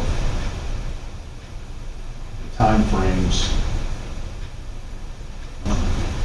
Go to the Jake Anderson School of Budget presentations. Wow. That's about good. Okay. They just started the fire, and there's the legacy room and the modern room. The legacy room is your 1940s, 50s, and 60s furniture. In the 70s, we started buying furniture, building furniture made out of plastics. Plastics are just refined oil. That's just a fuel. So as you can see, so we'll go 1 minute in. You can see we've got a little bit of flame on the left. We've got smoke building on the right. There's not as much smoke building on the left. So now we go to 2 minutes.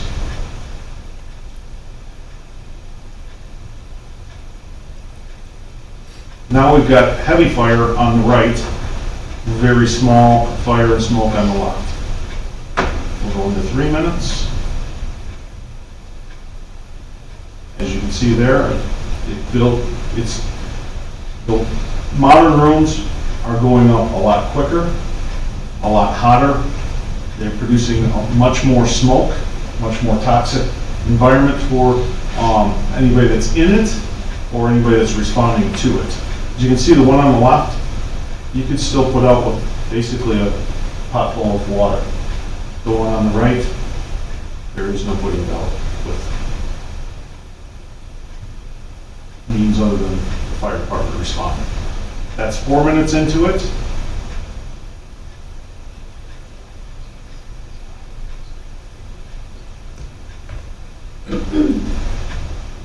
Flashover was at 3 minutes and 40 seconds, and we're at 28 minutes on the left side, and it has not flashed over. Flashover means what? All of the gases within the room are superheated enough that they'll ignite all at once. So it's not only just the gases that are coming off of it's everything in the room that's turned into gases is hot enough that it all ignites all at once. As we go back, when we're looking into, that's 235, it takes us, on average, 4 minutes to get to the fire. That's what we're looking at 4 minutes. So we don't need to hire anyone because we can't get there in time? Oh, no. Well, might not want it done. That's a sadistic way of looking at it. So, NFPA 1710, 1720, that's the code that the guy that we follow recommends that minimum of 4 people on each vehicle when they're responding to the scene. Ours is a little bit, and you need that to respond within 4 minutes 90% of the time. Ours is a little bit different in that we allow our personnel to respond directly to the scene. We're a small enough municipality that the people that live within it can respond directly to the scene if they're available. NFPA recommends that it's kind of based that 15 to 17 firefighters are needed on the scene within 8 minutes in order to battle a structure fire. This goes through, you need an incident commander, you need tack lines, you need motor pump operator, you need people on backup lines, search and rescue, ventilation, rapid intervention, EMS, safety and accountability. Goes through all of the personnel that are needed on a structure fire. Just 15 to 17 people are minimum what you need to fight a standard single-family home. Once you get above a single-family home, commercial structure or a high-rise or a multi-family dwelling, you're multiplying that number quite a bit. Alder Hall, please. Some of the more recent structure fires that we've had, can you give us a rough number of how many people showed up with it?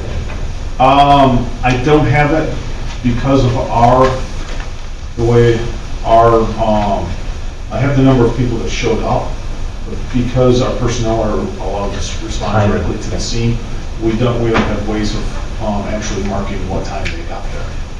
So. How is the app working? I mean, has it been tested well? App is working good. We have. There's a phone app now that all the volunteers and. We have a program, which I could pull that up if you want to see it. It's called I'm Responding. Our volunteers can have it on their phone.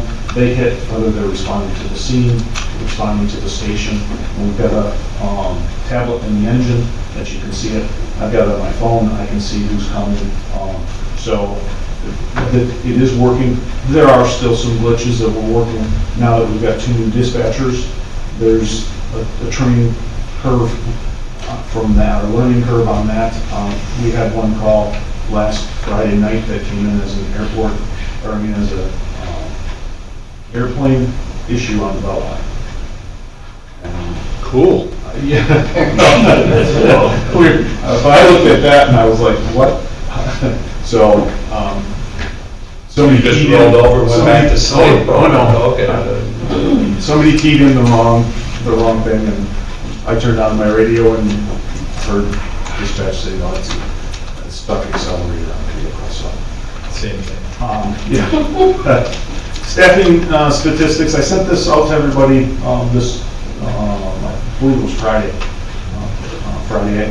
afternoon.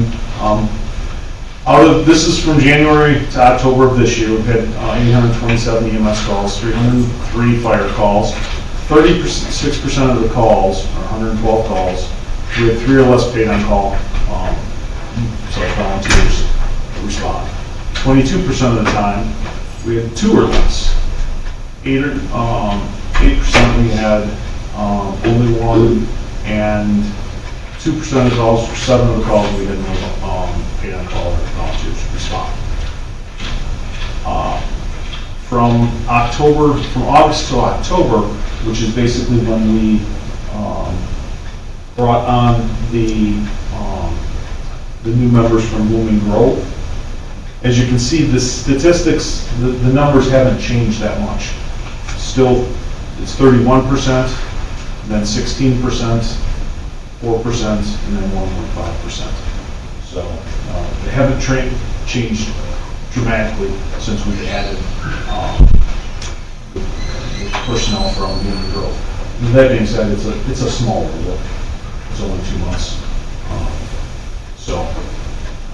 Would it be safe to say that not that our skills improved, but our skills have expanded by bringing Blooming Grove in? The chief is working with you now even. Yep. I mean, we've got heavy hitters joining our department now, so it's not that they're smarter than our guys, but we just have more of those smart guys. And more personnel. There's more stuff I can delegate. That's a lot of it right now lands on my desk. I'm now pushing stuff off to everybody else. We're putting together a plan on someone's going to be in charge of operations, someone's going to be in charge of some of the admin stuff. They kind of do it currently, but there's going to be official designations that they're going to be responsible for. Alder Thomas? Chief, I know we continue to ask you for more data and more data and more data, but I'm curious, do you have any sense of the ones where 36% of the calls where you had 3 or less, how many of those would be like 8 to 5, Monday through Friday versus evenings and weekends?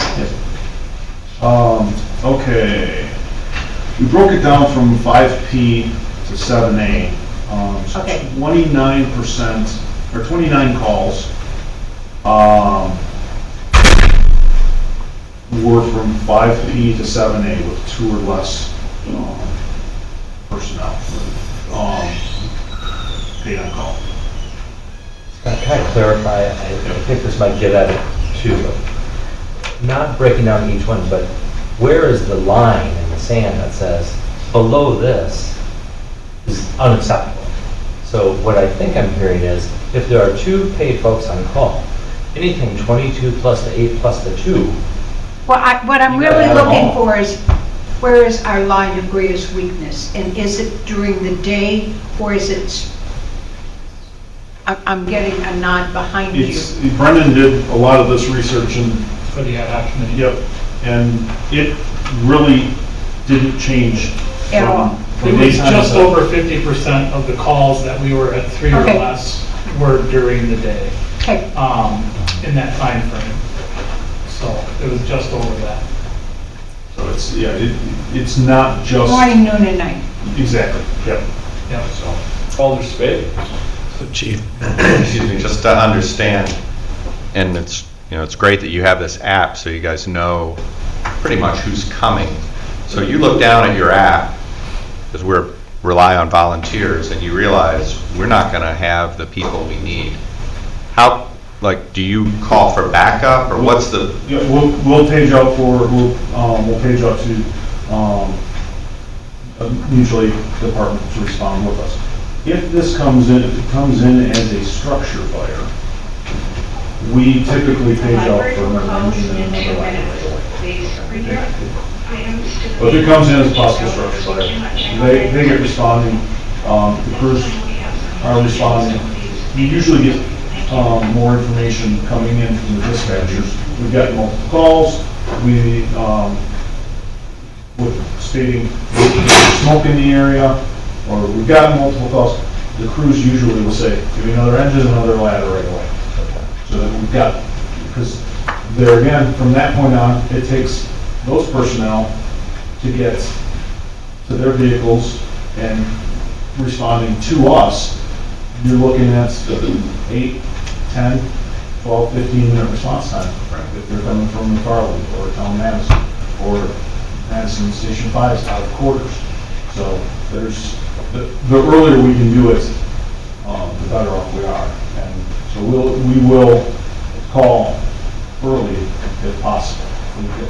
The thing that we don't want to be doing is, if it comes in as a possible structure fire, and we have multiple times where it's not, you're almost crying wolf for the other departments. And so that they don't have this, I don't want to say it's urgent, but it's okay, it's just going to be another one that we just get called off on. So I imagine that's a really tough thing, right? Because you don't just But- call out for backup because of that reason. Correct, yeah, but we've got, like I said, a great group of individuals, and whether it be career or paid on call, the officers that are getting our en route, they've got permission to call it out, call out for another engine, another ladder, another ambulance, whatever they need. They can increase it to a box level, which is amazing, too much to get into, but it's ways that we have getting multiple units in.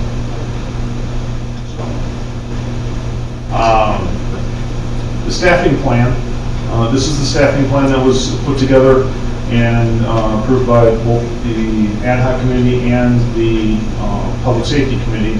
The hiring of one firefighter paramedic position in 2015, which that's what we did last Monday night. Offer has been made. We're waiting for the background investigation and the results from his physical to come in. He's been, like I said, a conditional offer. 2016 would be the addition of one more firefighter paramedic. Then those two positions would work 7 a.m. to 7 p.m. they would be on alternating shifts, and they work 2 days on, 2 days off, 2 days on, 2 days off. So we would have coverage from 7 a.m. to 7 p.m. on the engine 7 days a week, with the exception of vacation and sick leave. Our minimum staffing goes down to 2. We're also looking at putting on a paid on-premise program of 2 paid on-premise firefighters. Initially, it was 24/7, 365 days a year. That program, after going through it multiple times on paperwork and looking at it, I really don't think that program initially was $52,000. I looked at it and I don't know that we'll have complete coverage 24/7, 365 for 2 positions. So I backed it off to basically cover 1 position plus a little. So it's down to $35,000. And we're talking with the mayor, we had discussed on which one did I feel was more, if I could only have one, which one? I prefer the full-time position because that's guaranteed. The paid on-premise, we weren't sure, but that was where I came up with the EMS fund balance, ambulance fund balance. We could pull out of that to fund it this year, and that would give us a better idea of what type of response we're going to have, whether the program's going to work or whether it's, if it's going to be way above our expectations, way below our expectations. Right now, I don't know what the expectations really are. This is a brand new program. I don't know what we'll have for availability, so we put in there. And there are 2 different pay levels. The officer and pump operator, they get $90 a day. Firefighter gets $50 a day. It's a 24-hour shift. They can do 12-hour shifts, so they get half of that, but it's a 12-hour shift or a 24-hour shift. So that's basically what we're looking at for the paid on-premise program. Does anybody got any questions on that one before I move on? Okay, and then 2017 would be the addition of 1 more firefighter paramedic, career firefighter paramedic. That's then the 2 that are on the 12-hour shifts, along with this position, would go to 24-hour shifts. We would have 3 people on each of the shifts that I talked about before, 24 hours a day.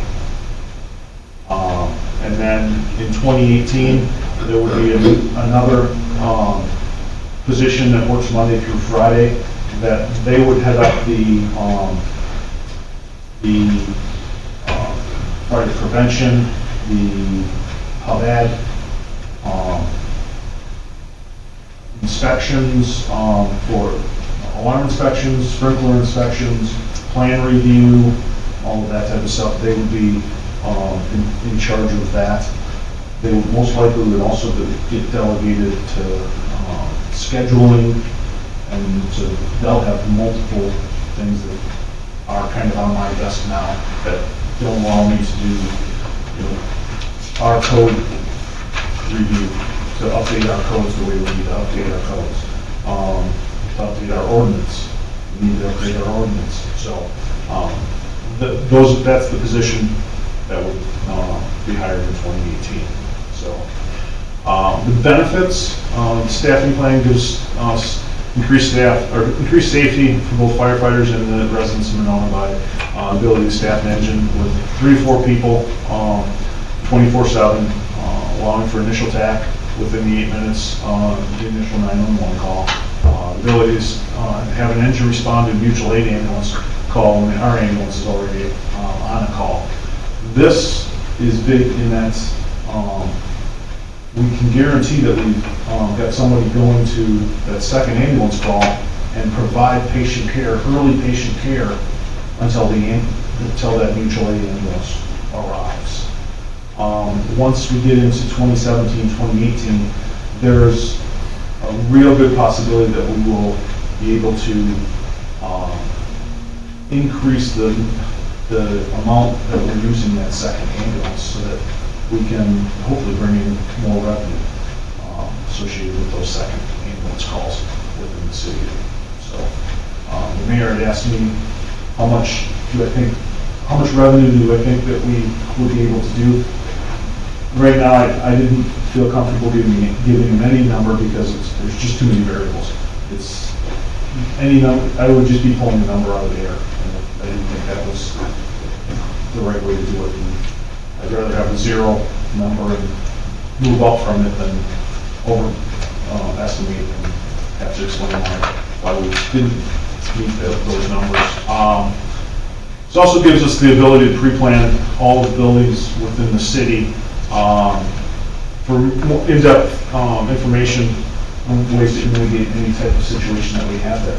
Along with the pre-plans, our ISO rating is, they look deeply into what our pre-plans are. How are we doing our pre-plans? How many pre-plans have we done? This will give us the ability. We are going to be reevaluated for our ISO. Currently we're a 4. I'm confident we're going to go down to 3 with the added staff in 17 to 18. I think we may even drop down to a 2. Which, from what I understand, it's about 7% each point you drop on your ISO rating for commercial business, commercial insurance. Do you know where Madison is? Madison, I believe, is a 3 right now. So that's, and we'll, like I said, we'll be reevaluated later this spring, which I'm pretty confident we'll go down to a 3 from the 4. So this also gives us the ability to train during the day. Gives us the, whether it be the on-duty crews or volunteers that are coming in that aren't as available at night, they would be able to come in during the day. We've got some volunteers that work second shift. Some volunteers that can't make some of the Tuesday night meetings or trainings. This would allow us to set up the same trainings during the day and have the number of personnel here to do that. So, and then we just feel the staffing plan will help to provide for the needed staff, best suit the residents and visitors to Monona. At the same time, increasing the overall safety to the members and public it serves. We hope the council will support it, and thank you for consideration. Nice presentation. Question, Alder Smith and Alder Thomas.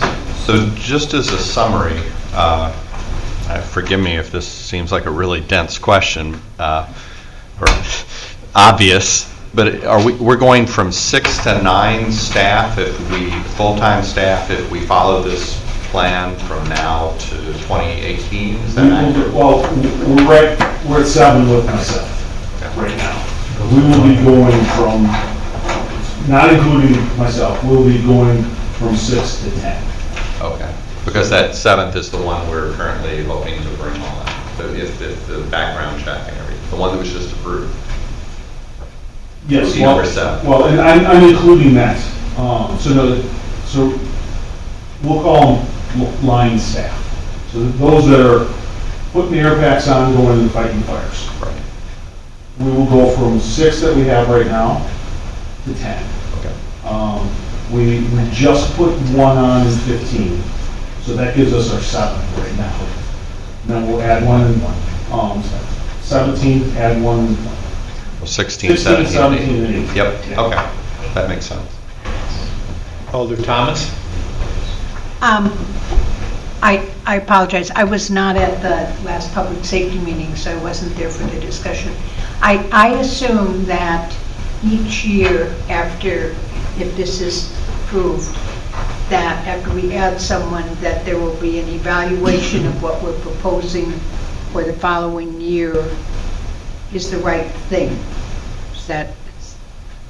Yeah, we're not approving a 3-year budget just this year. I will have to come back each year to justify the positions. Yes. And then my other question is, because there's lots of numbers floating, each year, while we may have 10 people on, they won't all be on duty at the same time. Correct. So the question is, each year as we progress, how many people, not counting you, but paid firefighters, full-time, will be on duty at one time? If you pull up the, I believe you guys all got the Monona Fire Department staffing. Did they get this sent? No, it wasn't in the. Actually, I believe this is the one You emailed it, that, Chief. this is the one that I sent you. Yeah. You sent an email. Yep.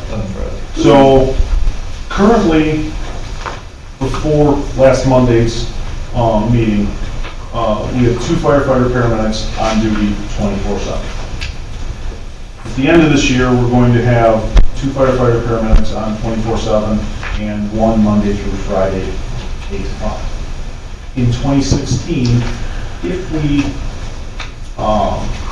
the position goes, if this budget gets approved, 2016 we'll have 2 firefighter paramedics on 24/7. We'll have another firefighter on 7 days a week from 7 a.m. to 7 p.m.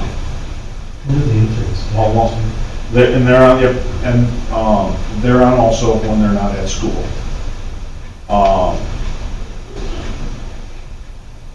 And the 2 paid on-premise positions. So the paid on-premise will be 24 hours. So basically, if we've got 2 paid on-premise positions filled and the current 2 firefighter paramedics, we would have 4 on 24 hours along with the intern. You got room to house all these people? We are working on that currently. So we'll discuss that Tuesday or Wednesday night. But we do have 1 extra bed in the dorm room, and currently like I said, we don't have a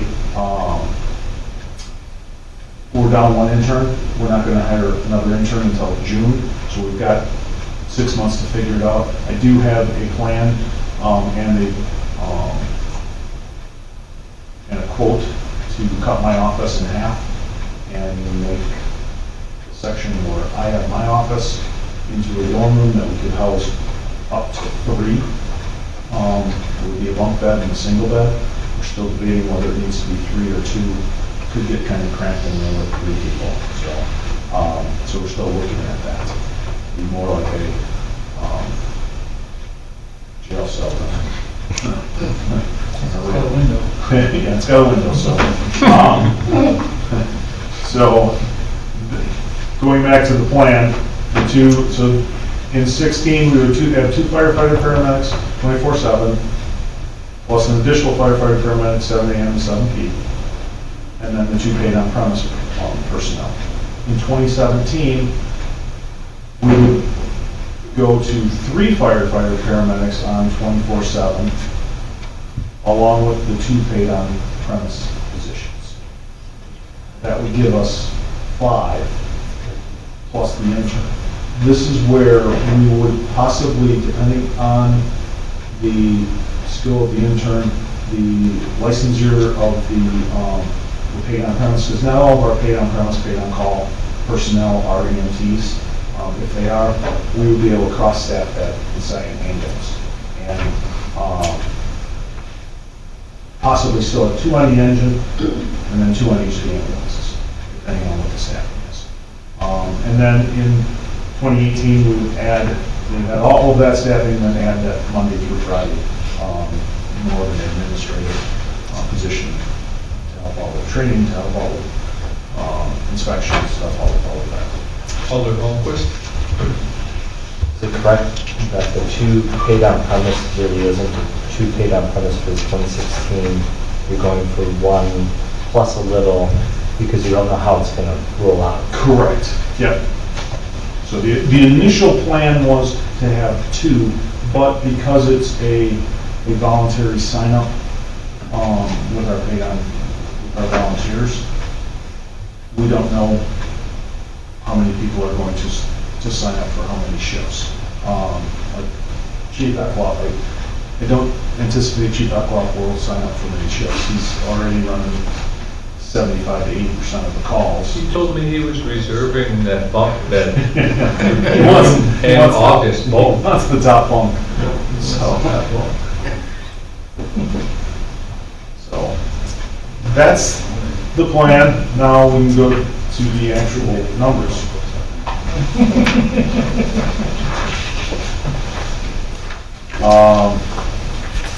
Starting out with the fire, the highlights for the operational budget for fire, pretty much everything's increased due to the staffing. We have some decreases. I decreased overtime both on the fire and ambulance budget by $10,000. There was a decrease, which the budget highlights, when I initially sent them out, I hadn't gotten the updated numbers from Mark, and so the retirement is a decrease of $1451 as opposed to an increase. So the total fire budget increase is $77,509.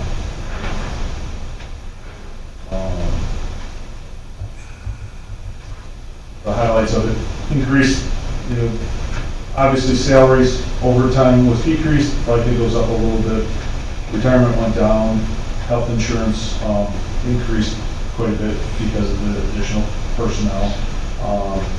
Professional development, we dropped a little bit. Uniform allowance went up because we got more personnel. Water and sewer went down. Equipment maintenance went up a little bit. Building repair went up just a tiny bit. Outside services went up $1,400. That is a scheduling program for the paid on premise positions. The Schedule Anywhere that currently the city uses for all of its departments isn't designed for a 24-hour shift scheduling. It's designed, your standard 8-hour schedule, 8-hour shifts. With the 24s, it just makes it difficult.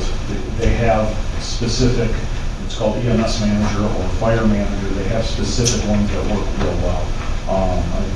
Going back to Blooming Grove, this is the same one that they use for their paid on-premise program. Works real well. We've had career people have used it in Middleton and other places that they've worked, and they say it's really, really user-friendly. So, and the Schedule Anywhere is not that user-friendly for the shift work that we use, that we work as opposed to the standard hourly 40-hour work week. So, fuels and additives are down a little bit. The paid on premise program, that's increased. That I just added to the line item for fire EMS coverage. And then the LTE decreased because that was part of the full-time position that just got hired. So, any questions on the Alder Holmquist? Maybe I missed it, but outside services is where you were talking about the software, but it's zero in this budget. Is it in the EMS, Mark? No, it should be we're on fire. Well, I know that, but outside services, when you were talking about that, it's zeroed out on the right. I don't see it either, so I got my hands up and I see it. Oh.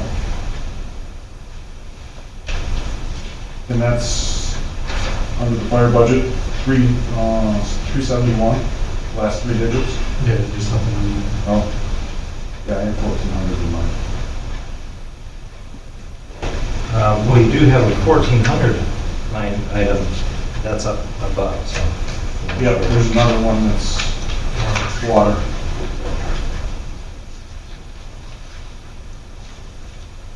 Just don't want to go missing.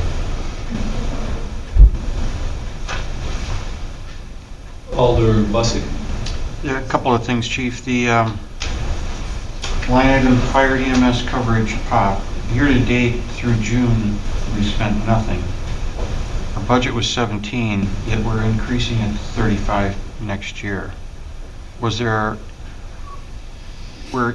counting on those positions to fill a need, yet Why haven't we? That was just, the other account was used to be a different number, a different account. So that was based on a study at the time, based on where the 17,500 was going to be used, based on what came out of the ad hoc committee.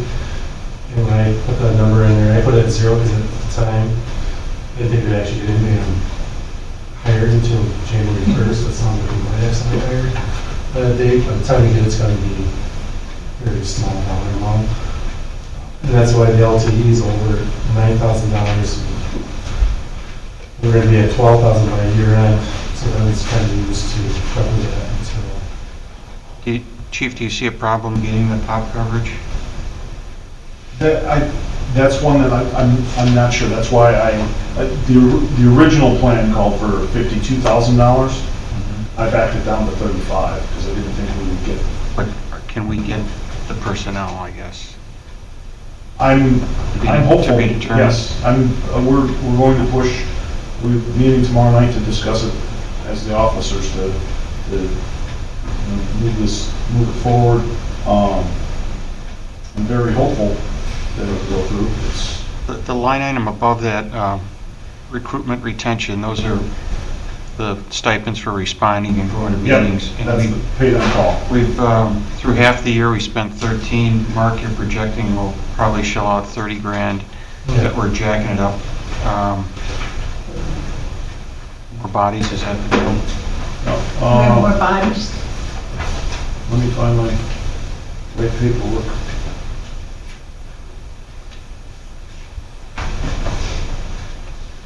Chief, that accounts for the booming growth and the other officers that we've hired. To date, right now, I show it as we've spent $29,595 through September. So that increased when we brought on the folks from booming growth. I have to minimize down, but January, and it's not a huge increase. Because January, it looks like we paid out $3,330, and then in July it was $3,720. August it was $4,440, and then September it went down to $3,375. So it also depends on how many calls we have each month. That varies. Yeah, that has the paid on call monies and any type of recruitment if we do banners or anything like that. So, one thing I should mention also that fire EMS coverage, paid on premise, the POP, that $35,000, that is where what we're pulling from the EMS fund balance. That came out from the, all right, if you can only pick one of the two, which is your high priority, the paid full-time was his high priority, and I said, well, I'm not wanted to get rid of the other one, but something came up in the discussion that there might be a way to do that, and then we'll learn. And then next year we would have to budget for it. Yeah, it's scary to use fund balance to pay for ongoing activities because what happens when the fund balance runs out? Well, we'd have to go, it'll be real next year instead of real this year. So just deferring the reality of it by a year. As when we talked about it, because we don't know how much participation we're going to have, whether this number is low or if it's high or what type of budget number to put in there. But by pulling it from the fund balance this particular year, it will give us an idea of what we need to budget for next year. 17. Further questions? Going. Nice presentation, Chief. Thank you. Do you want to go over the EMS or? Yep. Page.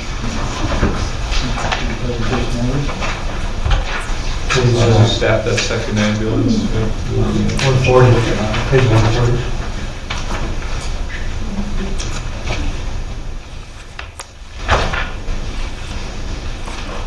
Mark, is there any reason why this doesn't go in just a logical order for presenting? Well, this is too, because they're different fund numbers. This is. Well, I get that, but is there any reason we don't collate it in a more logical order? Put it together. I'm ready to count numbers. He's the numbers guy. Chief? Okay, going over this, the total increase is 39,191 for the ambulance budget. We did decrease the ambulance fees by $6,000 down to $350. I'm not sure that we're going to make that $356,000 that we budgeted this year. With the changes in Medicare, Medicaid, it's difficult to project increases. We did increase last year our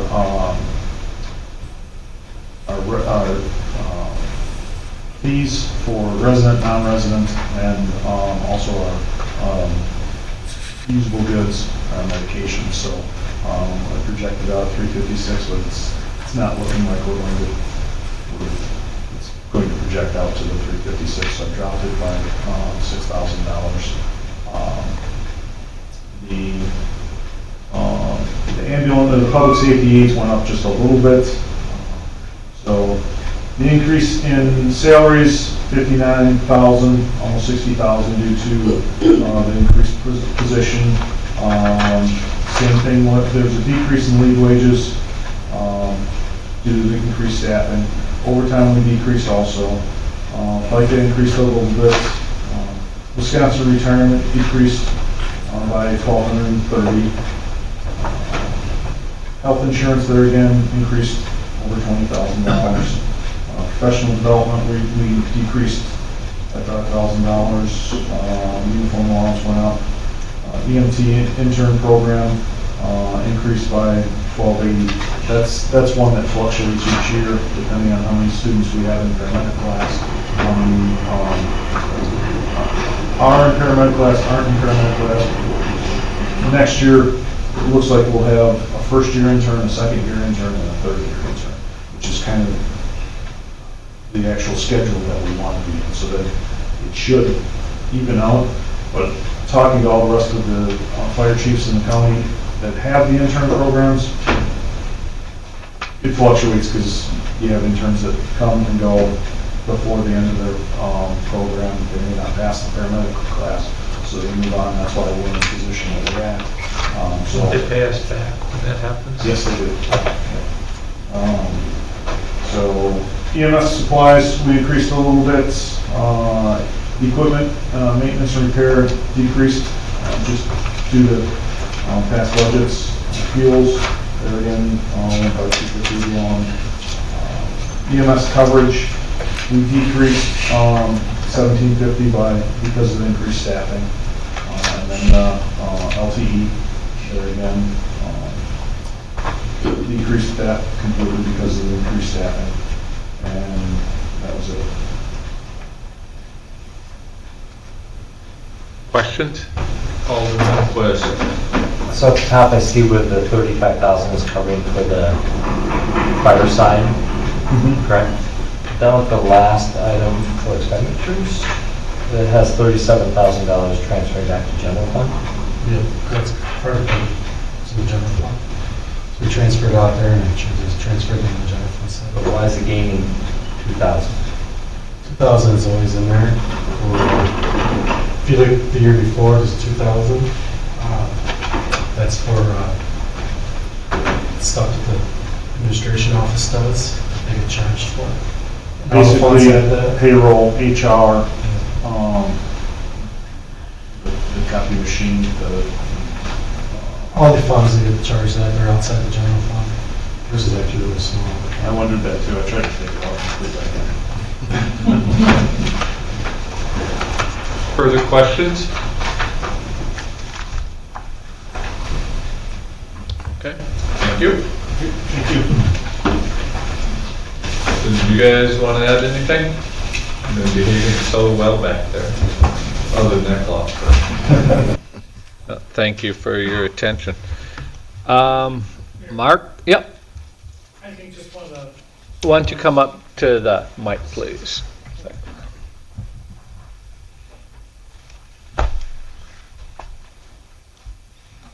And introduce yourself too, please. my name is Brendan Cornell with the Monona Fire Department. One of the full-time staff. I think just the big thing is that with the increase in staffing is that we're just really looking to give the city and give the fire department, for one, its safety that's needed, and the community its safety that's needed. And with this additional staffing, it allows us to put that engine staffed instead of just one person possibly being on that engine. So it gives that engine better response times. It gives them better handling on scene, making sure that they have the proper equipment on scene. There's obviously times with the way we respond currently where volunteers are getting to the scene, that engine might be 4 or 5 minutes after they get there because they live next door. This way that engine is getting out the door immediately when that page goes out and getting there very quickly with enough personnel on it to make sure that it's effective when it does get on scene. So Brendan did a good job at the ad hoc meetings. He stuck to that safety discussion quite often, and about some of the occasions where there was a single person that had to make that decision. The training calls for them to deal with the immediate, but the training also is there should be somebody else there with them when they're doing that. So hopefully we lessen the times when people have to make those decisions.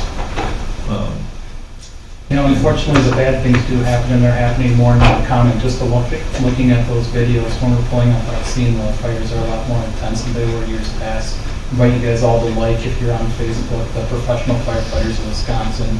They kind of will keep you up to date with what's going around the state. They keep track of all the national loss of duty deaths, other stuff like that. So you really, unfortunately, see it in my news feed all too often.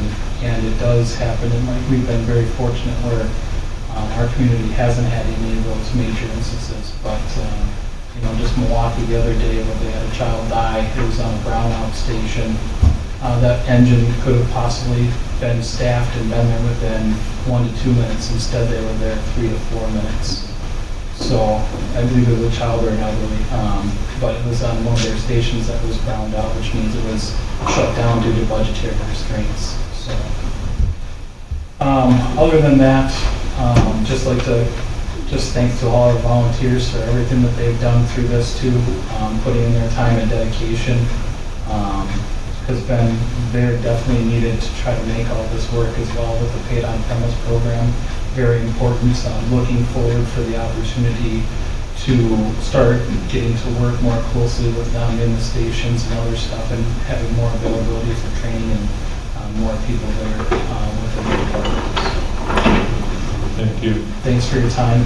Thanks for the Brendan sounds familiar. You might recognize him as the voice of WVMO. He's invested in that you replace your batteries and your smoke detectors when we go to daylight savings time. So he is one of the many talented voices featured on WVMO, the voice of Monona. So, all right. Thank you. Chief? Oh, okay. You're welcome. Thank you. Keep us safe. Mark? I'm going to run through these A through N. I was hoping to, before I start, to move transit until next meeting, just because I had some information I wanted to bring, especially with the ridership, and I thought Chad was going to be gone. So, with Mary and Chad both, and Mary both on the transit committee, I'd like to have at least Mary here too for that discussion. So, if you want to go to page 11, I'm just going to kind of run through these. Page 1, taxes, public accommodation tax. I budgeted, it actually went up about $12,000 this year for the budget, because it goes back to the 2013 number. As you can see, 2012 number, it's at 210, so it will go back down again, and each year after that, we will go down. So this is just kind of lucky break this first year. I also increased, Question that might arise and we don't have the answer. I've been trying to get the answer and the state has not issued their guidelines exactly who's eligible. It's not like that money's disappearing. It will stay in the community Correct. for tourism. But the rules and regs on that have not been put forth, so they're supposed to be coming out. right, we can keep it in-house. We have to set up a whole different committee and use Be it. another committee, so if anyone's looking for more meetings, let me know. Can keep it in-house, is what you Yeah, I mean, there's all kinds of rules. I've seen some of them, or they're not, been broken out, but we can make our committee and use it, but it has to be for certain things. Be tourism. Get better. More, a little bit, we'll have some control over it. Is it promoting the city, basically? Nope, tourism. More tourism. Tourism. I mean, the historic definition of its usage was tourism and couldn't be like just a chamber of commerce. So quite often the cities nearby have been giving that to Greater Madison Visitor and Conventions Bureau. And it's really, and I know they get frustrated with us in Monona because we have not contributed to them because we were grandfathered. And so they always said they could do City so of much Madison more. was grandfathered as well. Pardon? The city of Madison was Right. grandfathered as well. And they they do move some still to that organization, but they primarily, that has been the fuel for Monona Terrace, is how they fund Monona Terrace. And that, I think that at the 11th hour, this whole bill was passed at the 11th hour in the budget. Right. So Yep. can you use it for We don't know what we can use events? it You for. don't know if you could We use don't it know. for That's what we're events to waiting. attract people?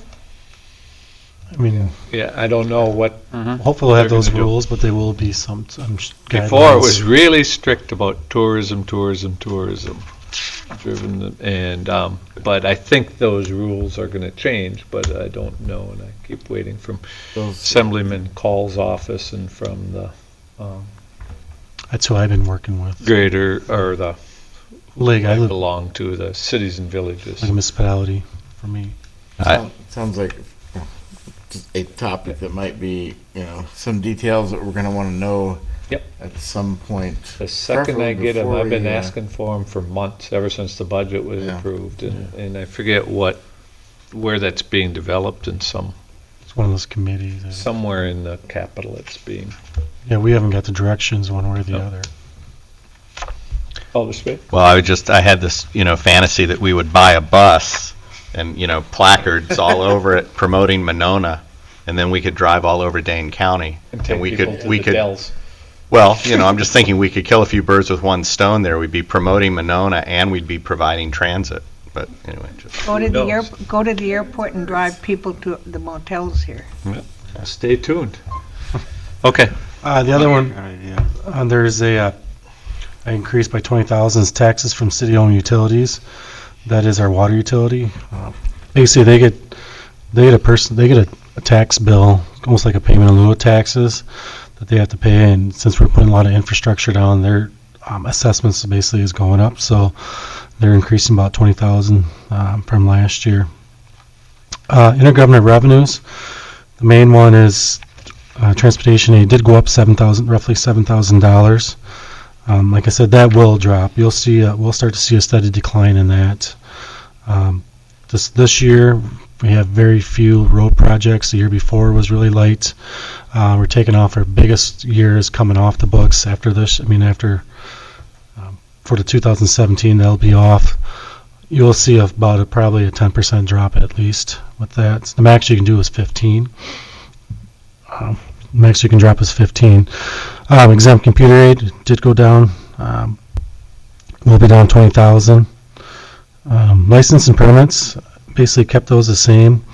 This year, projection-wise, we haven't had a lot of permits this year, so we were kind of light this year revenue side. But I'm hoping we'll have some projects again next year that will come in and budget. Next page, page 12.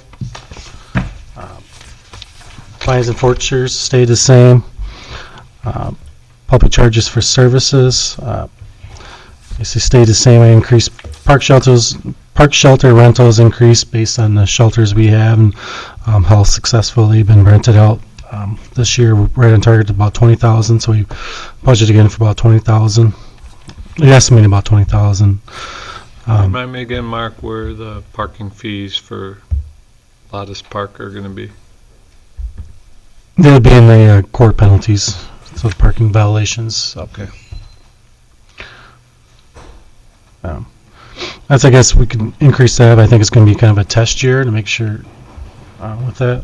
I think it's going to be good once we figure out The system. penalties are in ordinances. We've opened Pandora's box because I've asked, this has been one of my little pet issues about violators at Lotus Park parking, and now we have the electronic parking meter there.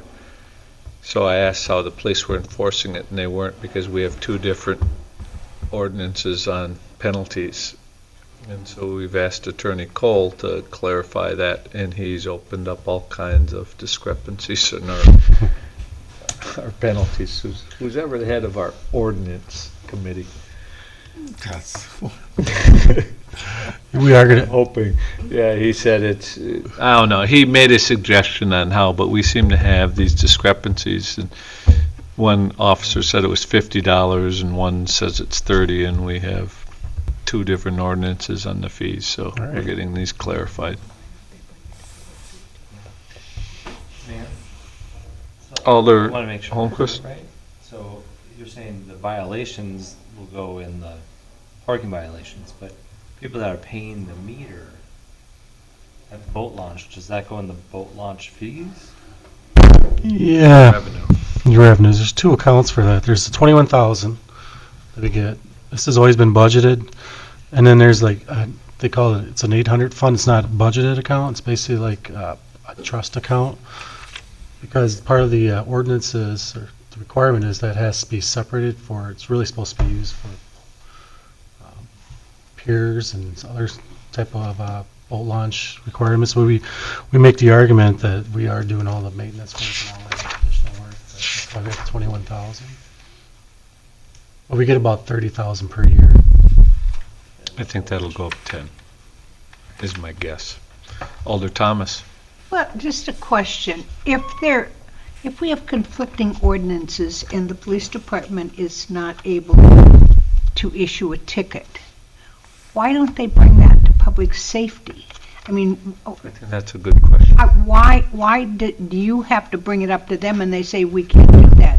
If there's a problem and we put something in motion that you should do this, if there's an ordinance problem, sometimes it needs to come up from the bottom, from them saying, we have conflicts here, and take it to the committee. I would not disagree. I think we just found out it for the first time that day in the meeting. It's the first Yeah, time I that heard was- about it. So. But they knew about They knew it about it for a before. while. Right. Why Both of didn't they them. bring it up? I agree. Wouldn't necessarily disagree, but Alder would. Isn't there a project underway right now to review the ordinances and try to recodify them? There's a codification going on right now. That was under Pat though, Pat right? started. And I don't know that.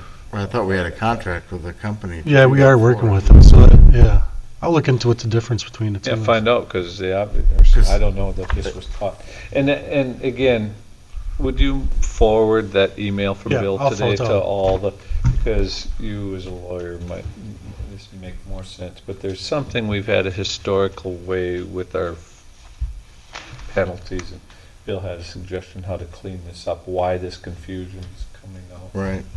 It could be cleaned up, that's for sure. Like you said, there's. Yep. And it might not be as hard, because all of a sudden I was worried when he said, oh, there's numerous discrepancies between our violations, so. Right. Well, Okay. they gotta tell us. Yep. Okay, Mark?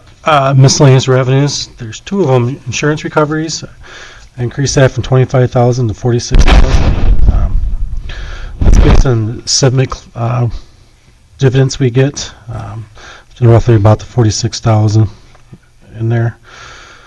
Rents and lease payments, it went from 219 to 267. That's because used to have in the debt service, we had this Talarian.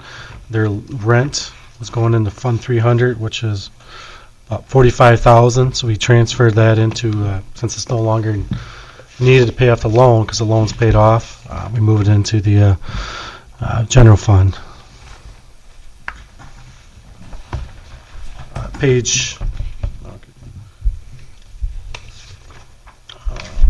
The next page transfers some other funds. So these are a lot of the things we get from other funds. So the library pays 15,000. The ambulance is the 35,000 plus the 2,000. Cable, they pay over about 16,000. Water and sewer and stormwater for other charges, they transfer money into the general fund. Let's go legal.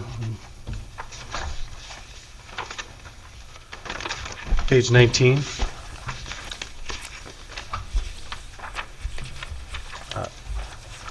Legal, legislative for you guys was adjusted based on the approved resolution 2 years ago, I believe it was. So we'll have basically everybody up to the new dollar amount in 2016. We do have $500 in there for professional development. If you ever use it, we usually don't use it very often, but it is available. Judicial, that would be the judge's salary and our corporate clerk's Carol salary. That just went up basically payroll expenses about 3%. Legal, this was a big one that I put that in there. Court legal was 50,000 last year and budgeted about 45. That's kind of consistent with about 40 this year, so kind of right in target with the 45. City attorney for the legal stuff other than court. I went from 110 to 115. This year we're going to be probably around 132. We just use them. We just had a lot of issues over the last year with different types of lawsuits and different items that we needed them for. And this is non-TIF related stuff too. This is strictly. Mark, can I get you to back up real quick for a second to the transfers from other funds? Yep. Why doesn't CDA or TIF have to pay for administrative services? It's zero for both of those.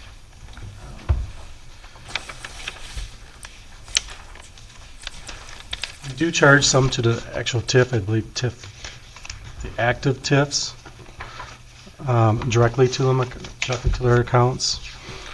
I mean, I can go back and figure out what should be. I just think that they ought to be paying their way like everybody else. Yeah. I'll take a look to see what And if it's for the CDA, I assume that comes from TIF. Yeah. So TIF ought to be. Well, the CDA gets actually money, some from the TIF, and actually we had budgeted 25,000 is actually from the room tax at one time.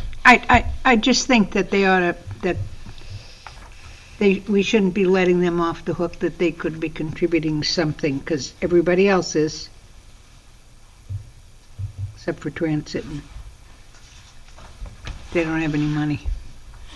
Was there an advantage to transfer to the general versus billing direct? Salaries, it's easier to bill direct, like for But this is, office space and computer time. and copying and all of the other stuff, and everybody else. I mean, if you look at the library has 15,000. I mean, everybody else does it. That's all. That's my only thing. That I'll look and see what a fair number. what would be a reasonable amount. Thank you. I don't know if you had any questions on the legal that went up.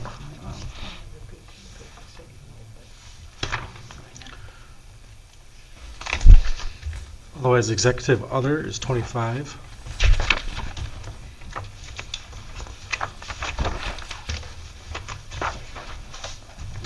This number could change depending on the current salary if you want to change it. If it comes in lower than what Pat, this is based on Pat's salary. His does get allocated different areas, but Well, before this budget gets approved, we'll have a firm number in there. So we can I hope. update that Fully if needed. expecting Friday to have an offer. 23 is starting. So for the sustainability initiative, that's where the $10,000 is for the UW program. That was approved by the sustainability committee. One thing I did change in here, I took it down for the professional development. It was at $4,500 before. Some was moved to Sunny's, but also just moved it down to $3,000. But I also increased the newsletter is just more and more expensive than we've been. So that's increased. The marketing fund still stayed at $10,000. Yep, that's what we provide, what's now MESBA was the chamber. And I got an email from Christy because keep going, I'll come back to it.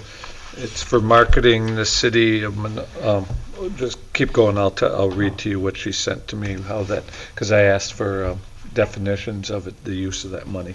So they did, and we did the codification. We are doing the codification.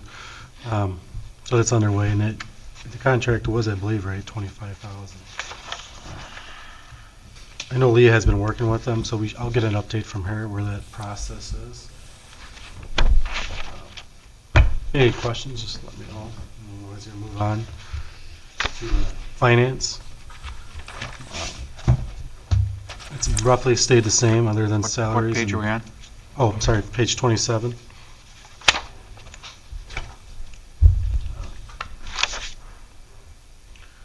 So it went up for salaries and then an extra $1,000 for accounting fees for the audits.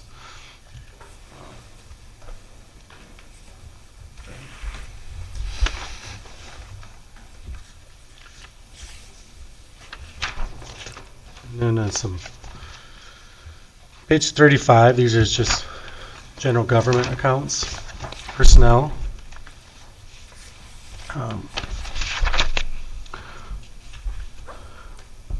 Just want to know, health insurance, retired personnel has been a big one lately, just recently.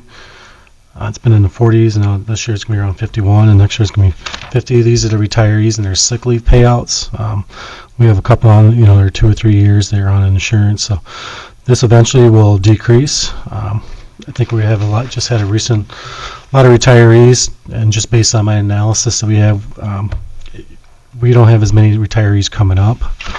So that number will decrease eventually. We still have the awards program is still kept in there at the same dollar amount that was left in there. It's on page 35.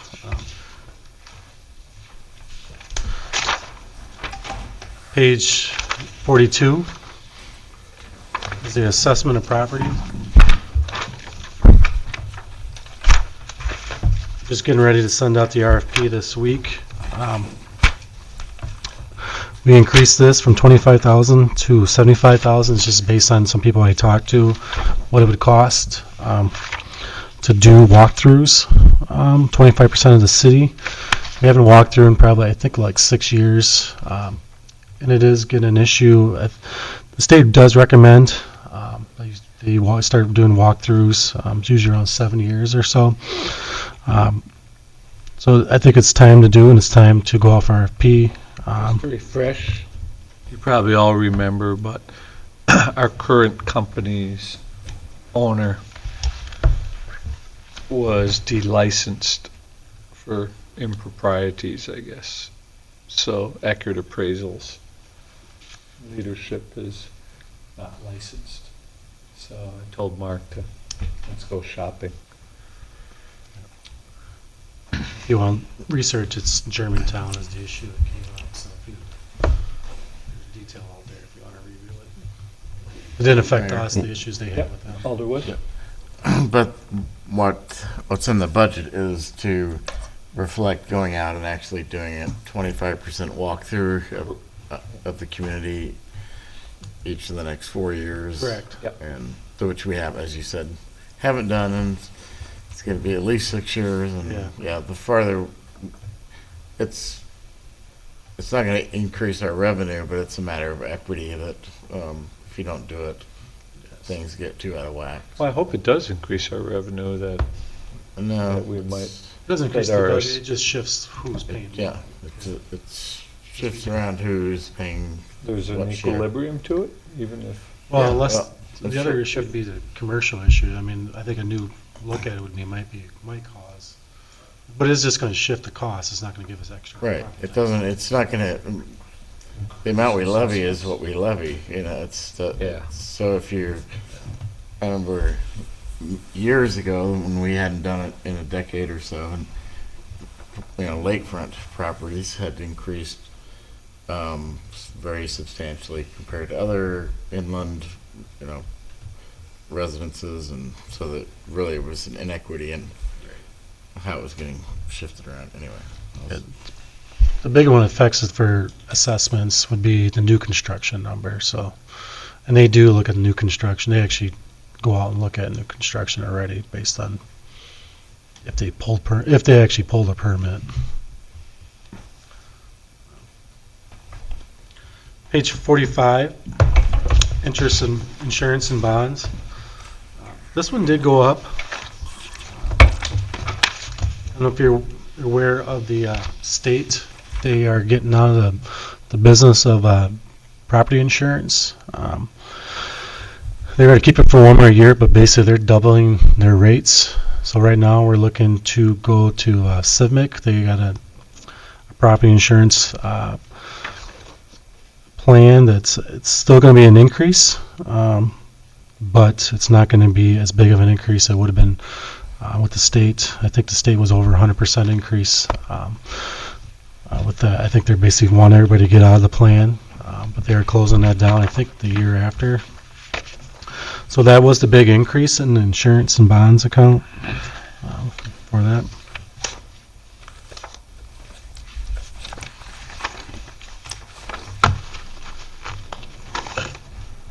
Is this the entire city? Insurance and bonds? Yeah. That's amazing to me. We do really well with our insurance carrier with CIVMIC. And we actually, as far as like workers' comp and other property insurance, we have very little claims. Right. So The that's, insurance for my business is a sixth of the entire city of Monona for workers' comp and for 6 employees. I mean, that just blows my mind. That number doesn't include workers' comp, though. no, it's workers' comp. It does, yeah. That's not just general liability. No, that's everything. Yeah, Okay. it's crazy. Doesn't seem-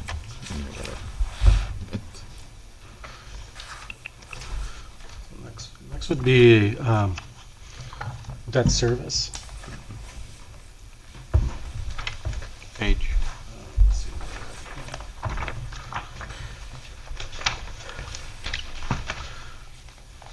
Page 146.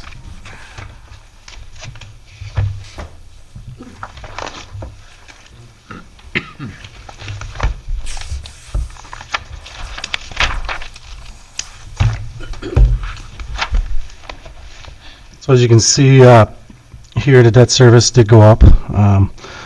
One of the big thing is, as you can see, the lease payments were the $45,000. That's zero now. That was moved to the general fund. As you can see, the principals went up about $200,000, and interest basically stayed the same. So that was part of it.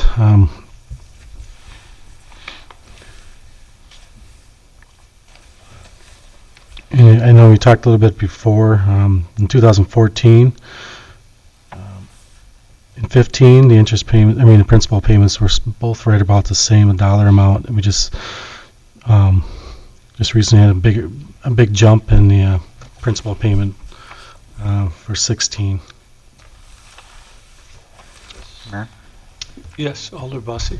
Freedom improvement assessments, you've got 70 plus grand for estimated 2015, and we dropped down to 50. Yeah. Basically, with that, a lot of people are refinancing or selling their houses, so they're paying the full assessments off. And so what goes on the tax roll is about 50,000. So each year we get 1/8 of your, if you have a special street assessment, 1/8 goes on your tax bill. So the 50,000 is, to all the ones we have outstanding is about 50,000, so that's 1/8. And so a lot of these are people who are paying off, either they're selling or refinance or they're or pay it off. So these are a lot of those extra ones. So I like to keep it at 50 to keep it consistent. But I guess my question was, we've been at 70. Yep. Why the significant drop? Because people paid it off. We had a huge, for some reason this last year, I mean, the last couple of years. I think Well, did we have a big project that came to an end, that the 8-year period was over? yeah, well, we actually have two of them that had just recently came to an end. Okay, thanks. But this year, for some reason, I don't know why, we had a lot of houses that sold or something. So that's what the 70 is going to be, a little bit higher too. But is there a reason it went down? Because it looks like it's averaged pretty close to 70 for 4 Yeah, if you went years back to running. the prior years, you would see It it would was a for lot 8 higher. years. So if I had the budget numbers for those prior years, they would have been closer to those numbers. Okay. I just gradually been decreasing it based on the repayment schedules. Okay. Page 147 is our TIF 2 debt service. I have a quick question. Is that where do the dredging assessments go? You don't have to tell me now. Tell me when we come to it. Okay. So debt service for TIF 2 it's pretty close to being paid off. This is our last, so 2017, all the debt will be paid off for TIF 2. There's 2 transfers in there, which are the donor districts. You'll see transfer to TIF 4 and transfer to TIF 5. So any excess revenue in this TIF gets transferred to those 2 funds. This is the donor district. So they get about $330,000. So the last couple of years, they've been receiving money. And this was approved through the Joint Review Board, approved it as being a donor district years ago. Page 148.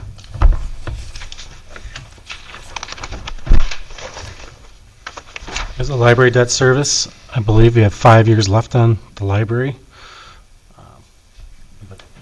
Principal did increase on this, but interest went down. The overall budget went up about 18,000 property taxes. I said about in 5 years this will be paid off in full. And so, Mark, was that I would assume there's a planned schedule for paying off something like this, and so when we increase what we're paying on our principal, we were planning on doing that? Yes. Okay. Or is that just the typical reflection where with any loan, as you get close to paying it off, it becomes almost all principal and very little interest? Yeah. Is that more what's That's what going happens on? too, yeah. Okay. This is only one loan. So the other ones are made up of about 10 different ones, the other debt service ones. Okay. So what happens to that levy that, or the fund? It'll go away in 5 years. So this library will be, Just reduce Um, the debt Just service. reduce our debt payment? reduces our debt payments.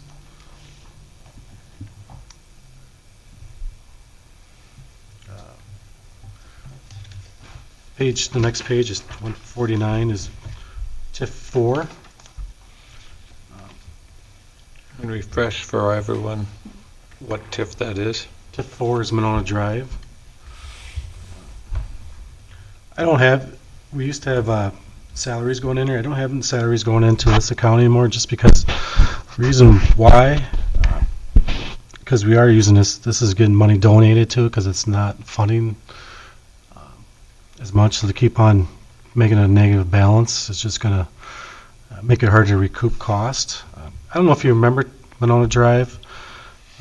What we have in there is debt and interest payments. When we did Monona Drive, the one thing that hurt TIF 4 was the assessments are basically at the all-time high. And so then they kind of drop. So this has been a struggle to keep the increment up on this one. It's starting to recuperate now, but it's always been a kind of a struggle on this one, just because we proved it when the assessments It were. wasn't anyone's fault. No, it was assessments was there, and the economy and the recession. went down, and assessments went down, and hopefully with the new assessors, they'll look at that area and change those. I mean, I think we have some of the commercial assessors need to be really. I don't think they were the best, to be honest, but hopefully they'll change with that. Could just refresh my memory here. So the Monona Drive TIF, that doesn't extend the entire length of the drive, does it? No. Isn't it the southern end of it, or? Yes, it starts. Phase 1. Yeah, it's phase 1. Okay. Majority of phase 1. A lot of the phase 1, 2 was in TIF 2.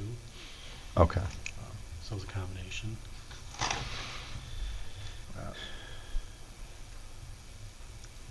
TIF 5 is 150, which is the MSP projects. That again is getting money from TIF 2 in there, and that's our debt payments we were making. So what happens when TIF 2 is no longer The cash cow? a cash Campaign. cow? Well, that's Hell of a something to think party. about. Well, No, because it's paying. no, we'll have to eventually have to look at, based on I have the cash flow statements out to the end of the TIFs. We do have, like right now, I have in the fund balance for TIF 4 and 5. That's pretty close. Once this dissolves, it'll be pretty close to making it, but it's going to be hit or miss based on the assessments. What really hurt the TIFs was when they changed the MATC mill rate. I mean, it helped everybody else out, but it really hurt TIFs because it decreased the mill rate. So Computers. there is with the state law, there is we can add 5 extra years on if we needed to. With the new, because we were affected by the change in the law from last year. So that will be a possibility, but definitely I'm looking at the UW TIF is maybe eventually have to be used as a donor district for a couple of years. So, I'm sorry, which, TIF 5 is which one? MSP, so Garden Circle. I'm sorry, what is it? Garden Circle. Oh. And TIF 6 would be in the next, is UW, which is, that'll be paid back in probably 8 years, 9 years. But we wouldn't close it out just because you never know. We have other areas there that are going to probably be developed. But that is a TIF that's doing really well right now, and that would be Meriter and UW. We actually lucked out when we did that TIF that Menards had just they redid all their work, and that was actually added to the value for that TIF. So that was a huge plus when Menards did that, and they didn't get any TIF funds, so that was huge. TIF 7, that's another one that will be funded within the next 8 years. We'll have that all paid back. That is the Fairway Glen area.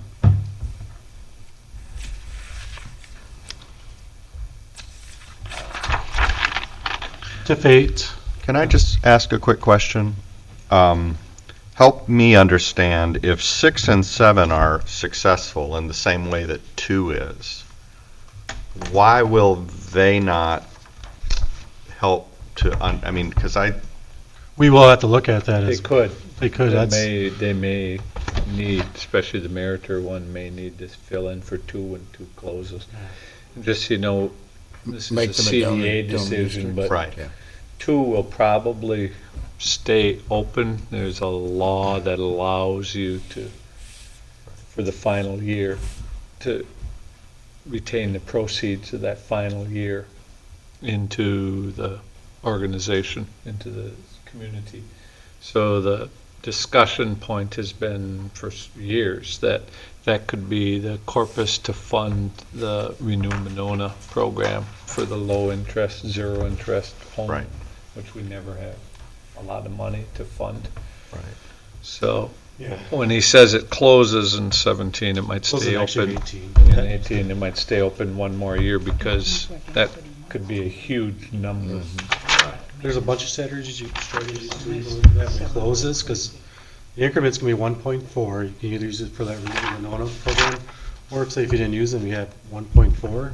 We get, it goes back to the percentage to each district, so we would get 26% of that. The school district would get whatever their percentage is too.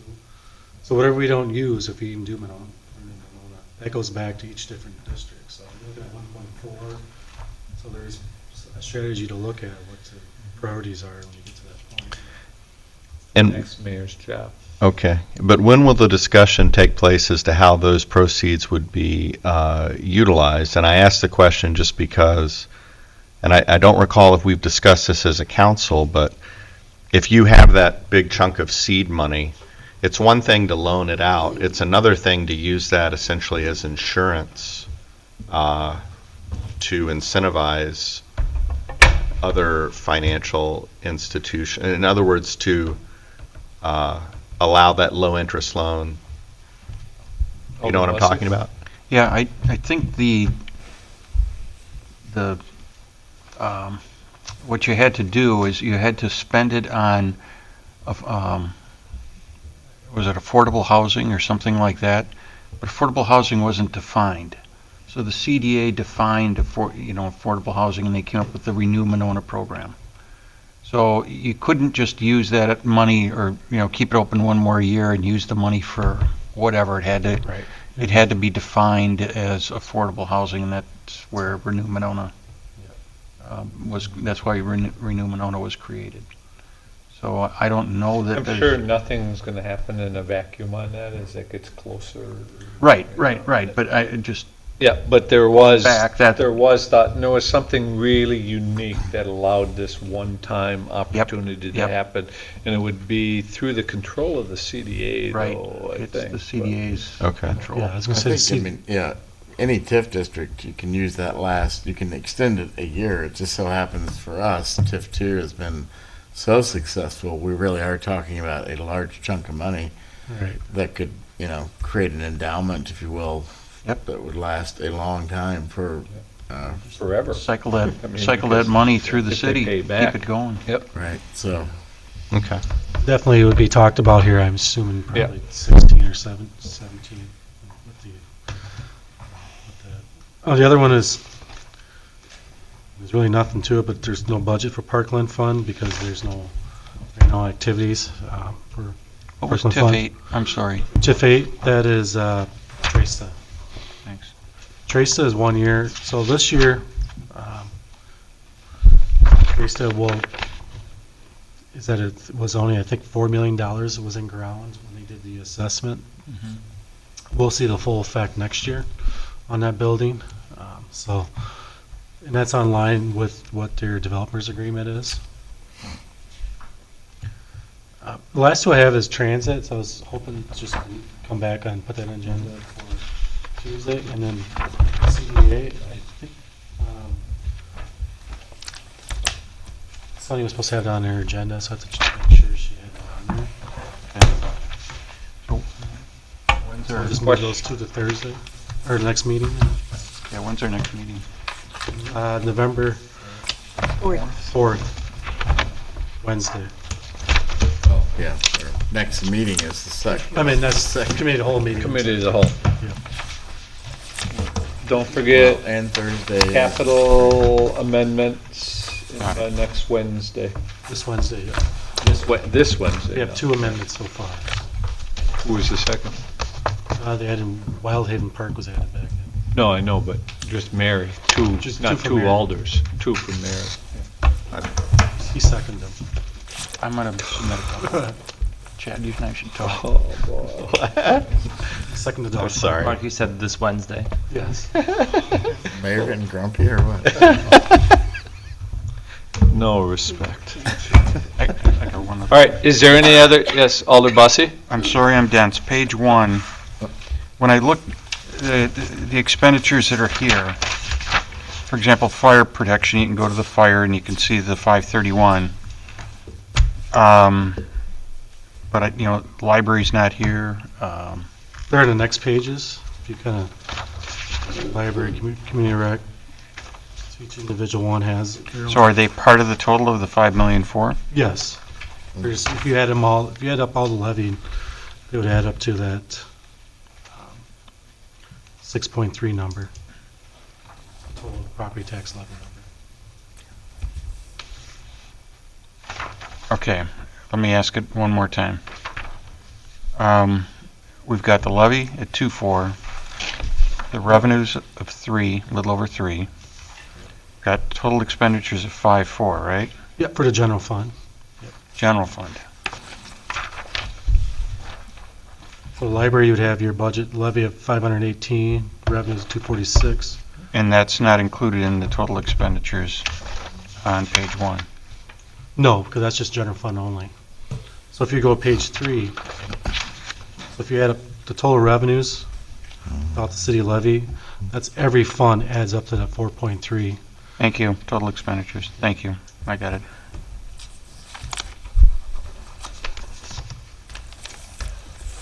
If anybody needs something too before the next committee of whole, if you just want to email me or We whatever. could probably roll a dog park through this too.